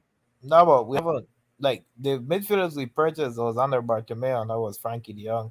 I think if we had this board of directors, then we wouldn't go for that profile, to be honest. Yeah, but even like Pjanic, who just saying, guys, like I heard Pjanic might actually start Barca's next game over Busquets, so that'd be surprising if that's true. Yeah, he got a red card, so he has to. Oh yeah, he did get a red card, right. That was like last minute or something. But yeah, that'd be interesting to see. Maybe for once you can see Barca in a double pivot, maybe. Yeah. Well, scenario to see how Italy do in the World Cup. I know what you're trying to do, Roy. I know you're trying to do, man. I know you're trying to do. Get the Glaze out, says guys. Yep. Always. It doesn't mean don't let the Villarreal Cinderella fool you over how much quality the league has. It's Real Madrid, Barca, and Atletico now. The rest are not good. The difference is the EPL promoted the league and teams, rather La Liga, who promoted Real Madrid, Barca, and individuals. And I think that's a fair point. Because if you look at and that's a very good point, because when you look at the way the Premier League is marketed, it was never marketed as in like, come and watch this particular player. Like, come to see this particular thing. It was always a bit solely based around the teams and the players and the physicality and all the rest of it. Yeah, because like the Premier League's discourse is we're the best league in the world. We have the best teams. And that's why people believe it and they watch it. La Liga is just Barcelona, Real Madrid. Come see a Clásico, and like hardly. But even the Barcelona Madrid, they for the dominance. Because let's be real, La Liga got big, in the sort of in the 2000 like late 2000s, early 2010s up until recently, because of the sort of Messi Cristiano Ronaldo rivalry. They were using those characters to sell their system. So they spent and they were playing there for a good decade or so. So it was good for the decade. They were using it as a good marketing point. It was good. But unfortunately, when they left, it was like, right, okay, how are we now going to market La Liga to people now? Because now people are now going to go and watch Serie A or the Premier League or wherever Messi and Ronaldo go to. Arias, to your point, I feel as if what La Liga is trying to do now, they're a bit late on it.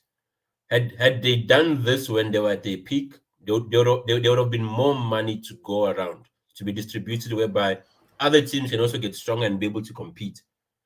Mhm. Yeah. And you know what the thing with La Liga is because every league has potential. Like, I mean, La Liga has proved over the years 3 different champions, right? And I mean, I get that it's always, mostly Madrid and Barca competing. But at the same time, when you have a full long season, there's more than just, La Liga. You also have the cup titles, right? And, I think the cup title in Spain is really interesting because last season, Real Betis won it. A few seasons ago, it was Valencia. Even the Super Cup, like Bilbao won it. So the reality is a lot of different teams in La Liga, they're actually competing for trophies now, which is a good thing. It doesn't always have to be La Liga, so be it. But at the same time, it's like you guys mentioned, the marketing has been poor, and then they've been putting salary caps. So there's like a lot of uncertainty for these clubs that may not have, the financial backings and whatnot. That why am I even going to be able to register this player? And that was said about Real Betis just now, they can't register all their players.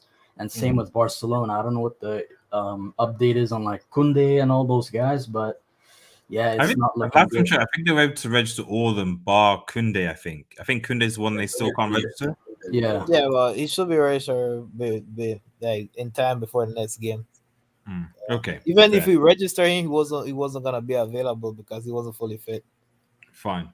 Yes. Oh yeah, and just one more quick statement, RDS, right? Is the fact that like before even this century, like kind of the 90s, like La Liga also became popular because there was a time when South American stars, they weren't really able to go to that many European countries to play. But Spain became one of those destinations where you saw Argentinians and especially Brazilians play there as well. But now all of a sudden, when you see these Brazilians and Argentinians, they prefer going to England instead. And the money, isn't it? Though, isn't it? That's the money. Yeah, that too. Well, I mean, you say that. I mean, I still think Real Madrid and Barca have their sway. So if Real Madrid and Barca come knocking, they will leave those Premier League clubs. But I'm talking about, let's say, like mid-table clubs. Like if I want to develop for the big team in the future, I think for them it's like I'd rather go to a mid-table team in Premier League. Yeah, because they know that mid. And again, this is again what I'm saying about the way the finances paying was structured in the Premier League. Yeah. Because you're absolutely right. The thing is, those mid-table clubs now can afford to pay a weekly wage of anywhere between 50 to 100k to 150k a week. They can do that now. So if I'm a South American, I could be like, okay, I can't get to Barca or Madrid or whatever. Let me go into the Premier League with this mid-table side, maybe make a name for myself. Like Rafinha, case in point, good example, went to Leeds, made a name for himself, earned his green. It's like, oh, okay, now Barca, Madrid, whatever it is calling. So it's a shame because instead of saying let's say I want to go to a mid-table La Liga club, for example, bottom Liga club, like, well, why would I go to that? Because I'm not going to get the exposure or the attention, let alone the money. So the Premier League, it makes the Premier League look like a stopgap. But then the thing is, the Premier League then becomes this sort of beacon of talented players that then get sent to maybe different places. And again, it makes the Premier League a more attractive product than the La Liga, where I'm looking at the league, I'm thinking, okay, right, you're either getting players who can't make it potentially in some of the other leagues, or you're now signing players who are maybe coming towards the end of their peak and really, really want to play in Spain or really want to play for the big clubs. But in terms of that transition period of getting players in who have got like potential, who can ball make a difference in that mid-table, in that mid-tier, middle setting, I don't think La Liga has that pull, and that's a shame. Arias, regarding that, I feel as if the other swing factor is the fact that a lot of good managers and great managers have moved to the EPL. That is true. If you look traditionally, the best managers would go to either Italy, Spain, or some even Germany, right? Yeah. Because now the thing is this, right? Especially for South American teams, normally for you to get in that team, you have to be a superstar. And being a superstar means playing for a traditionally big club. Hence, there's certain teams, by playing for that team, you're automatically a starter in your national team, regardless of your performance. And if you're a South American playing for a Madrid or Barca, gets you into the national team. So for Rafinha, it makes sense for him because at Leeds, you most of the time you're overlooked. Even for example, like Richarlison at Everton, you're overlooked compared to a certain player, like a Vinicius playing for Madrid, you're already in the spotlight. It puts you in the spotlight, and regardless of your performance, the fact that you play there, you have a very high good chance of playing the national team. So whereas now, if you look at now your English team that are coming up, for example, City, almost all our players start in the national team, even those that don't play week in, week out, right? So and you can say the same thing about Liverpool. You can say the same thing about a Chelsea, even a United, right? As bad as they may be, the fact that you play for United, you have a good chance of playing for your national team. Yeah, like Fred. Yeah, look at Fred. Yeah, exactly. That's what I'm saying. So it's like ultimately, it's it again goes to show you like the marketing of the Premier League. Part of that what helps is if you are and I wanted to say it's limited to South American, African players as well, Asian players as well, etc. You look at there are Asian players that are playing in other parts of Europe, for example, in different clubs. Spurs is not seen as a big football club, like probably compared, but yet Son Heung-min is like almost like a god in South Korea. So he's in the Premier League, but there are other Korean players in other leagues. Okay, yes, maybe they're not necessarily playing in like the biggest clubs, but they're playing in clubs that you can make an argument are relatively close to Spurs, or at least have won trophies more recently than Spurs. But yet, why? Because of the marketing of the Premier League, because of the marketing of Son, etc., etc. Son is seen as people even saying he's more successful than Park Ji-sung. I'm like, relax. Park Ji-sung actually won trophies, so exactly. But because of the marketing, because of the attention, because of the thing, like you're not going to get that in other leagues, even if they're more talented Korean players, So that's just where I just think that, no, I don't think anyone is saying here that the Premier League has necessarily, in quote, better teams or better football. But unfortunately, personally, I think because of greed from the bigger clubs in those leagues, as well as a few handshakes from the league owners, they've ultimately compromised their product as a result. And whatever you say about English or the Premier League, at least they made a decision early on to say we should split the TV revenue with the money equally between clubs, because we know in the future we're going to make a more competitive product. And that's what they did. It's as simple as that. Because people are stacked. I remember in the 90s, I'm older than you guys. We were 90s. Serie A was the place to go. People watching.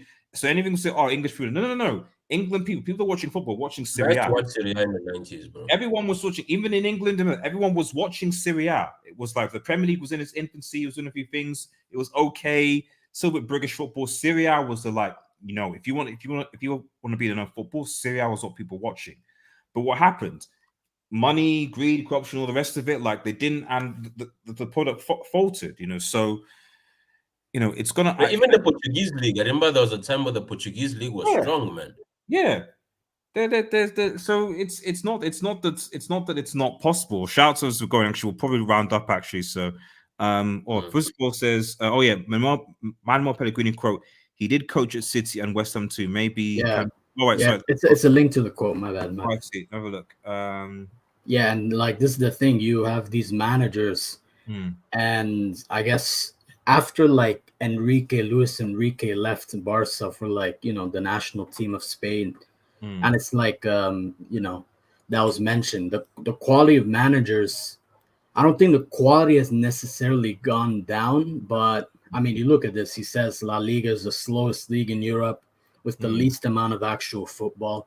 People want to watch a show, and we're not giving it to them. The most time wasting, the most dives, it's a disgrace. Yes. I mean, whatever you say, you almost just ties into like, say, this weekend with Chelsea Spurs, that's people look like it's Chelsea Spurs. Like, it's not like it's even the bigger champions, but people watching it, this is a great game because the drama, the refereeing decisions, the last minute goals, the passion that both managers showed.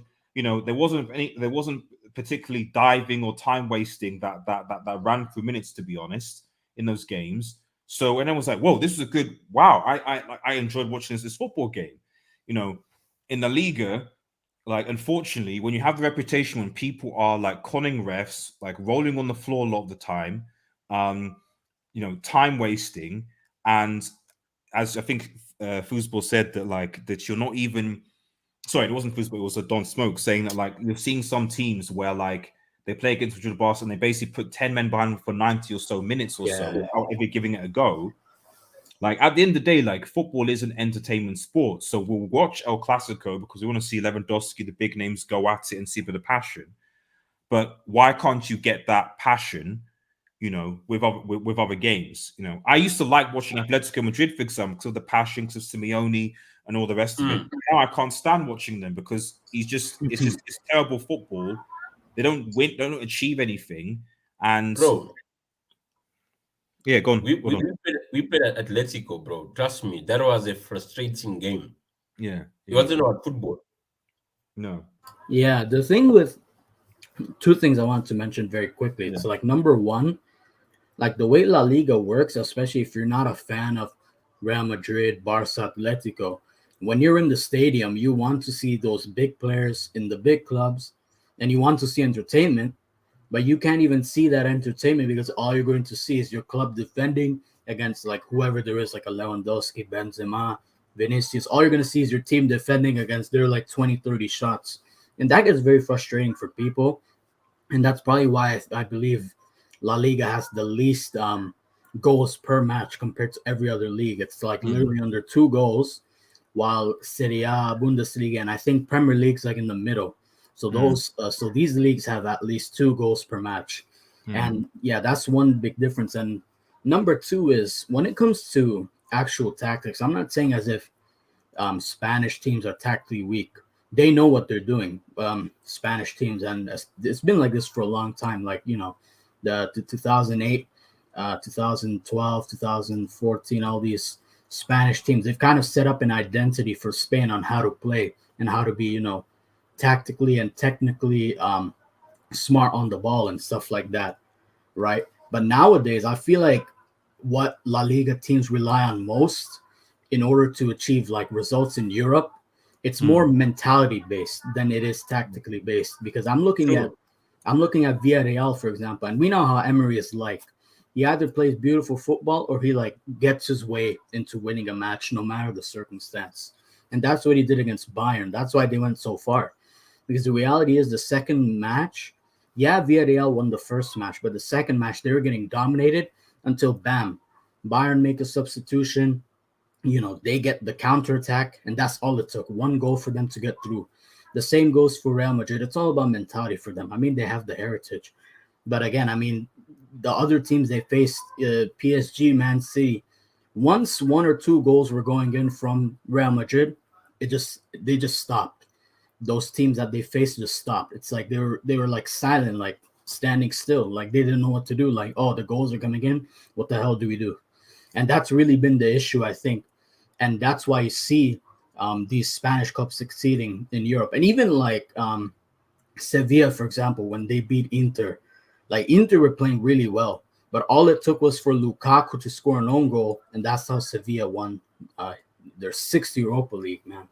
So that's what I'm saying. It's all about mentality. Like, how can I take advantage of this other team when I know that maybe I'm not strongly suited as compared to these guys? These guys have the biggest stars, but let me try to do something. Let me try to maybe set it up defensively, or maybe some individual brilliance, or maybe, you know what, you know, something last minute. Let's put in some crosses. Let's hope for the best. It's all mentality, man. You know, football. You raise a point, but I actually think it's an Italian thing. The reason why I say it is because I see it with Ancelotti and Conte. And if you watch yesterday's game, you'd understand. You'd have an idea of what I'm trying to talk about. Chelsea were all over Spurs, but Spurs all they done is just hanging there. Right. Hence you're right in saying it's a mentality thing whereby predominantly these Italian coaches, because if you look at when Italy was at its peak, they were the best defensively. Right. Whereby breaking down an Italian defense, man, you needed geniuses in your team. And they're hanging there. That's all they do. And they know that they're good enough that when they get their chance, they will punish you. And you may not be able to recover psychologically or mentally from what just happened, because you were having the good game and they were actually playing bad. Let me quickly just read some comments and then we'll just round up. Yeah, this is more comments. You can't rely on the Carol Liga team. Look at Messi League and Barca. Barca lost a lot of money. The NFL is the biggest American sports league. It's not based on superstars. Agree? The Serie A was once the biggest, we talked about, the biggest league in the world. I don't want to hear about English, but yeah, that's what I was trying to say. Like, I know I'm not saying it's not a factor, but like if Serie A, if the greed and corruption wasn't there behind the scenes, there's really no reason why Serie A couldn't have continued to be one of the biggest leagues like globally. Yeah. So, but unfortunately, a lot of behind the scenes stuff like led to its kind of like that downfall, like mismanagement, all the rest of it, and it just product. You know, Ariel, to add on to your point, I don't know if you know much about trading, right? Like currency trading. They tell that the biggest secret in trading is not who makes the best decisions, but who has the most amount of money to suffer the losses. Yeah. That's fair. Yeah, I think the issue with Serie A, I mean, firstly, I want to say I like Serie A. It's fun to watch. And it's nice seeing competition like this now. Like, if you guys don't know, this week Serie A match week just ended and no team drew. So it's either a win or loss. So that's really nice to see. But the issue with Serie A, I mean, obviously there's mismanagement from the Italian football board and all of that. But it's also, as you said, like who has more money to suffer losses? I think a lot of people overlook, unfortunately, like the economic standpoint of Italy. And the reality is they're not really in a good state. And so it's really a mix of, corruption, unfortunately, the economic issue in the country, but it's also an issue of just really bad management. Like, for example, like look at Milan. Like when they won the 2007 Champions League, they probably just thought to themselves, okay, we don't have to really plan more. We're succeeding now. Let's just hope for the best in the future. That was kind of the plan. But then we saw what happened after like Zlatan and those guys left. It was done from there. And the same goes with Inter as well. Once Mourinho left and all those guys, done from there. Bad ownerships. The only team that took advantage of that was Juve, but for Juve it's a different story. They just have very good owners. But even then, you still have clubs like Napoli that could at least challenge them, be like, hey, we can try to win something too. So you have, low risk owners like De Laurentiis of Napoli making smart transfers. But yeah, man, the reason for the failure of the bigger clubs, though, it's mostly a mix of, economic issues and just really bad planning. So. No, I don't disagree there. I don't disagree. We just talked about Nottingham versus nobody would watch a league or Serie A in those teams, promotion and boring people. Man City made the most of it in 2021, not Real Madrid or Barcelona. Really? That's interesting. Coco, the next trophy Man United will win is a championship trophy. Relax. Although maybe that's not far from the truth. I also think the rise of PSG hurt La Liga and Spanish football. Messi fans transferred over. That's a possibility. Yeah. It definitely, whatever you say, I don't think it's obviously Liga is bigger than La Liga, but what you can say is that again, it did make the brand more marketable. Like, let's be real, like people, just like when Neymar went there, Mbappe signed, and now Messi, etc. It has made it's made the league more marketable for people to watch. So Arias, that's why I actually love how Man City is structured in the sense that, okay, before Haaland coming, not having really like one big superstar in your team is good in the sense that if you do lose a player, you don't really lose much from your team, including fans as well. Whereas if you look at most of your big clubs, like for example, when Ronaldo and Messi were there, they were basically the team. Like there were people who never supported Barcelona, but they supported Messi.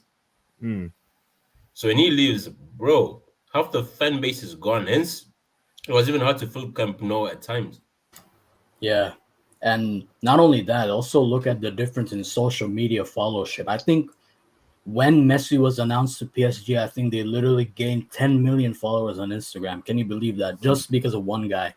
Like even Neymar's impact didn't have, that much of an his transfer didn't have that much of an impact. It was the same with Ronaldo to Juve as well. Actually, it was like 5-10 million more followers than they already had, and yeah, that's really been one of the things. Like, I mean, I'd say before those transfers, they were kind of similar to like maybe a Chelsea or even an Arsenal in terms of followers. But once those bigger transfers came, the following on social media, so Twitter, Facebook, Instagram, even YouTube, you could tell because the PSG YouTube channel, the Liga on YouTube channel, the Serie A YouTube channel, these videos gained a lot of views. And if you go sorting it from most popular videos, the first videos you'll see are the ones Messi or Ronaldo played in. Exactly. No. Again, exactly. Yeah, even and I know Antonio's in the chat. Even for Zlatan, one of the first few, if you sort by most popular, you'll see it's a Zlatan, match. When he came back to Milan, he's literally there. You can see him on the thumbnail. That just shows even a player like him, he's not the most followed in the world, but people know him and they want to see him because he's an old guy. It's like, oh, he came back from America. Let's see what he can do. Yeah. And it's all marketing. It's all in the marketing. Yeah. La Liga is trying to market Benz versus Lewandowski. Tebas has these rules because in the 2000s, the Liga clubs were not run well financially. He wants the low-level teams to make profit and put money into infrastructure. I mean, that's fair. I guess better late than never. Do you think Super League will happen in the future? If Florentino Perez can't have a Super League without EPL, do you think EPL fans will allow EPL clubs to join a Super League? I think the Super League will probably come back in some fashion, but it will be, I mean, definitely, because you've got to remember the reason why Super League fell last time was because of fans, but predominantly because Chelsea and City chickened out. Now, there is a question to be had as to whether or not Todd B, given that he's an American, just like the other American owners, would chicken out. I imagine he would get on very well with the Glazers and FSG. So really, it's only probably Manchester City that might be like, yeah, we probably don't want to go down that way again. But if I'm perfectly honest, like I think that a Super League, obviously the Champions League is trying. I think what I would say is that it depends on how the new form of the Champions League is received. If the new form of the Champions League received is a failure, then people will push, because at the end of the day, it is changing to this weird league format or whatever. So if it ruins the competition for people, I think people will back a Super League just simply for the fact that they want to have a product that goes back to the way that things used to be. Yeah. I just want to make a quick comment, RDS. I think the one issue people have with Super League, that people, they agree on it, but they're like, but I don't know. Like, I think it's the fact that in UCL, there's always it's a low probability of, oh, I'm going to face this big team all the time. And I think the issue is rivalry. And what I mean by issue with rivalry, it's like, if you keep playing these matches, is it going to increase or is it going to die down? And I think that's the issue some people have.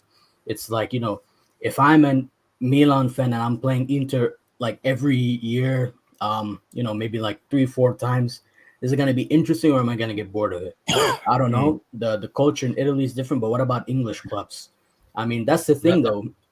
In the Premier League, I don't really think a rivalry between United and Arsenal was that big until late 90s, and then, Sir Alex and Wenger versus all of that. So I think what Perez is trying to look at is seeing, how can I take this format of, the top 6 teams in England now? They have a rivalry. Not all of these were like long rivalries. These are kind of newer ones too. And I think he's trying to implement that so he can still say, oh, even if you're going to play these teams all the time, trust me, you'll feel the same way that you felt years ago.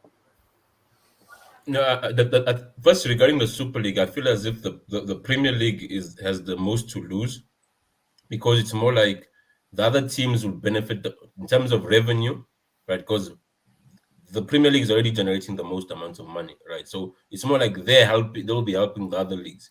And the other thing is, the thing of novelty, I think, is what excites us about the Champions League. That the fact that there's certain teams you might verse them once in 3 years or 4 years, or even like, okay, whereby even when they're announcing the teams, like they say this is the first time they're playing each other in 6 years.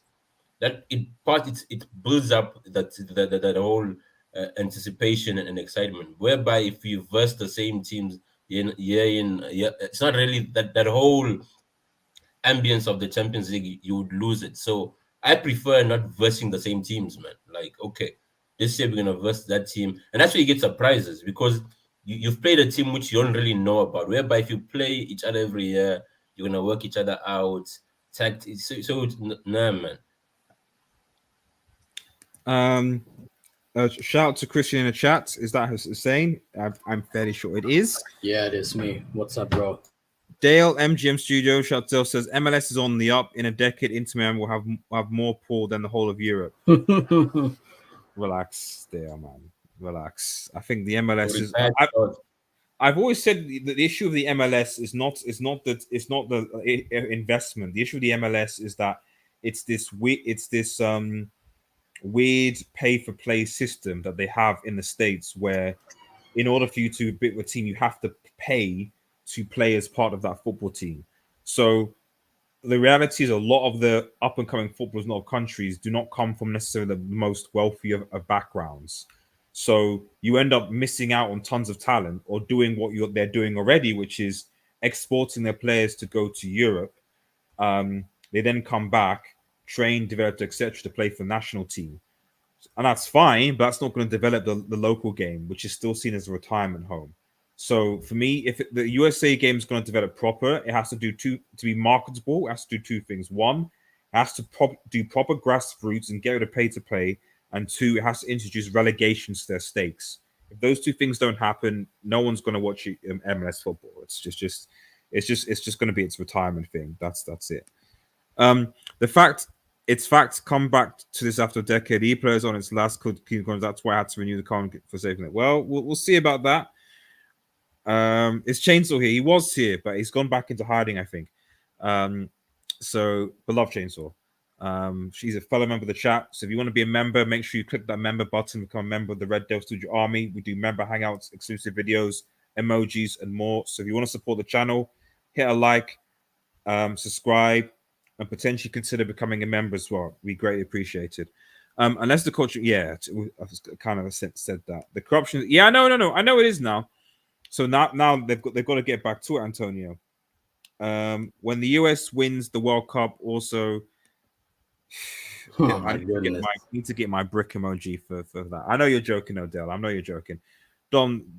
So this is, the Super League wasn't meant to help the other leagues. All the teams were going to leave the domestic leagues to form one single league. I don't think that was the case. No. They were never going to leave their domestic leagues. They never said they were going to leave the domestic leagues. What they said was that they just wanted to go into. In fact, they never said they wanted to go into leave the Champions League. They just said, "Hey, listen, we want to create our own league where we only play and get a certain amount of revenue, and that's about it." That was it. Yeah. They never said that they were going to leave. It's just that what happened was, according to certain league contracts, it was like, well, you can't do that because if you leave, then that means that you're breaching, your contracts with us, which means you have to be kicked out to your domestic leagues and the UCL. And that's where the comment. The irony, though, is that when it went to the court, what's it called again? The court of attribution or whatever it is. After this whole thing blew off, the Super League guys won. The UEFA had no grounds to kick these clubs out to the UCL. So that's it. So, but yeah, just final thought. Ooh, that's my point. Just final thoughts, guys. Who would actually win in a proper fight, Conte or Tuchel? Bro, Tuchel will get smoked, man. Yeah, you know what it is, bro. I don't know if you've realized, but this is not the first time Conte's had this kind of beef, man. I think you guys remember with Mourinho. Yeah. This guy's crazy. Yeah, he's hot-headed. Yeah, man. Man. I bet a fiver on Conte. Yeah, I think Tuchel done that because he knew there's security around in these cameras and it wouldn't really get physical. Bro, Conte is a madman. This guy was crazy as a player, bro. It's not like it started now where he's doing cameras. This is just Conte. Whereby Tuchel is more of passive-aggressive, bro. Yeah. Now, you know what? I mean, if Tuchel wants to win the battle against Conte, he needs to rip his hair out, man. That's all he needs to do. Take that wig away. Tuchel versus Conte is what the EPL wanted. Pep versus Klopp to be, yeah. But Pep Hell and yeah. Klopp are kind of respectable characters, and well, Oh, not that Tuchel's in, but you know, it's I don't know if you guys remember the memes with the Super League, and they're talking about how there's going to be WWE storylines in the Super League. This is literally the Super League, guys. Tuchel, Conte, man. Next thing you know, they're going to have a ring in like Tottenham Stadium, just them fighting each other. Man, I'd pay to see them going on the score. I was like, why are the security guys holding them back? Let them go. Let them go. Let them fight. Like it was like I can understand Tuchel's frustration, being passionate, and I can also understand Conte being like, let go of my hand. Like, what are you doing? Like, just come over here. Just drag me in. It's just like I shook your hand, but it's like look at me when I like. Let's look at. I mean, I don't know what I think about that. I just thought the shake is fine. I mean, I didn't think you had to actually look at the other manager while you shook the hand. So, but I guess it is. You know? Now imagine Tuchel. Imagine Tuchel dealt with Simeone. This guy literally just runs to the tunnel before he even shakes anyone's hand. No, I feel as if the interesting fight would be Simeone versus Conte. That would be the real. Oh my goodness! You never know. That could be a Champions League thing. That's you know what? That's literally because they're both in pot 2. Sorry, ignore me. Yeah. Nah, but that's literally peak Serie A like heritage, bro. Like Lazio versus Juve. These guys. Oh wait, yeah, Simeone played at Inter too, so it's like he's still got in his blood. Like, you know what? Maybe he's gonna pick a fight with Conte. Maybe slide tackle him on the pitch. Nah, man, that'd be a crazy fight. I don't think some people realize how crazy Cholo Simeone used to be when he was a player too. Like he looks passive now, but this guy was a madman. You see, those were proper bad boys. By these, I don't know if you remember like a Gattuso, man. Like when a Gattuso lost his head, man. Yeah. Nah, I don't like. Do you guys remember when Gattuso was linked to Tottenham? But Tottenham fans didn't want him because Gattuso, I think he like choked one of Tottenham's assistant managers. Crouch. I watched that game. I think it was that's the time Maicon was still playing. Bro, he made Crouch jump without tackling him. Like he just fainted him, and Crouch actually left the ball and ran away. Like Gattuso, man, that was. And there was another incident. He choked a Tottenham like assistant manager, bro. This guy was crazy. Is that same game? Yeah, it was the same game. It was like after the end. Yeah, he choked the assistant manager, and everyone.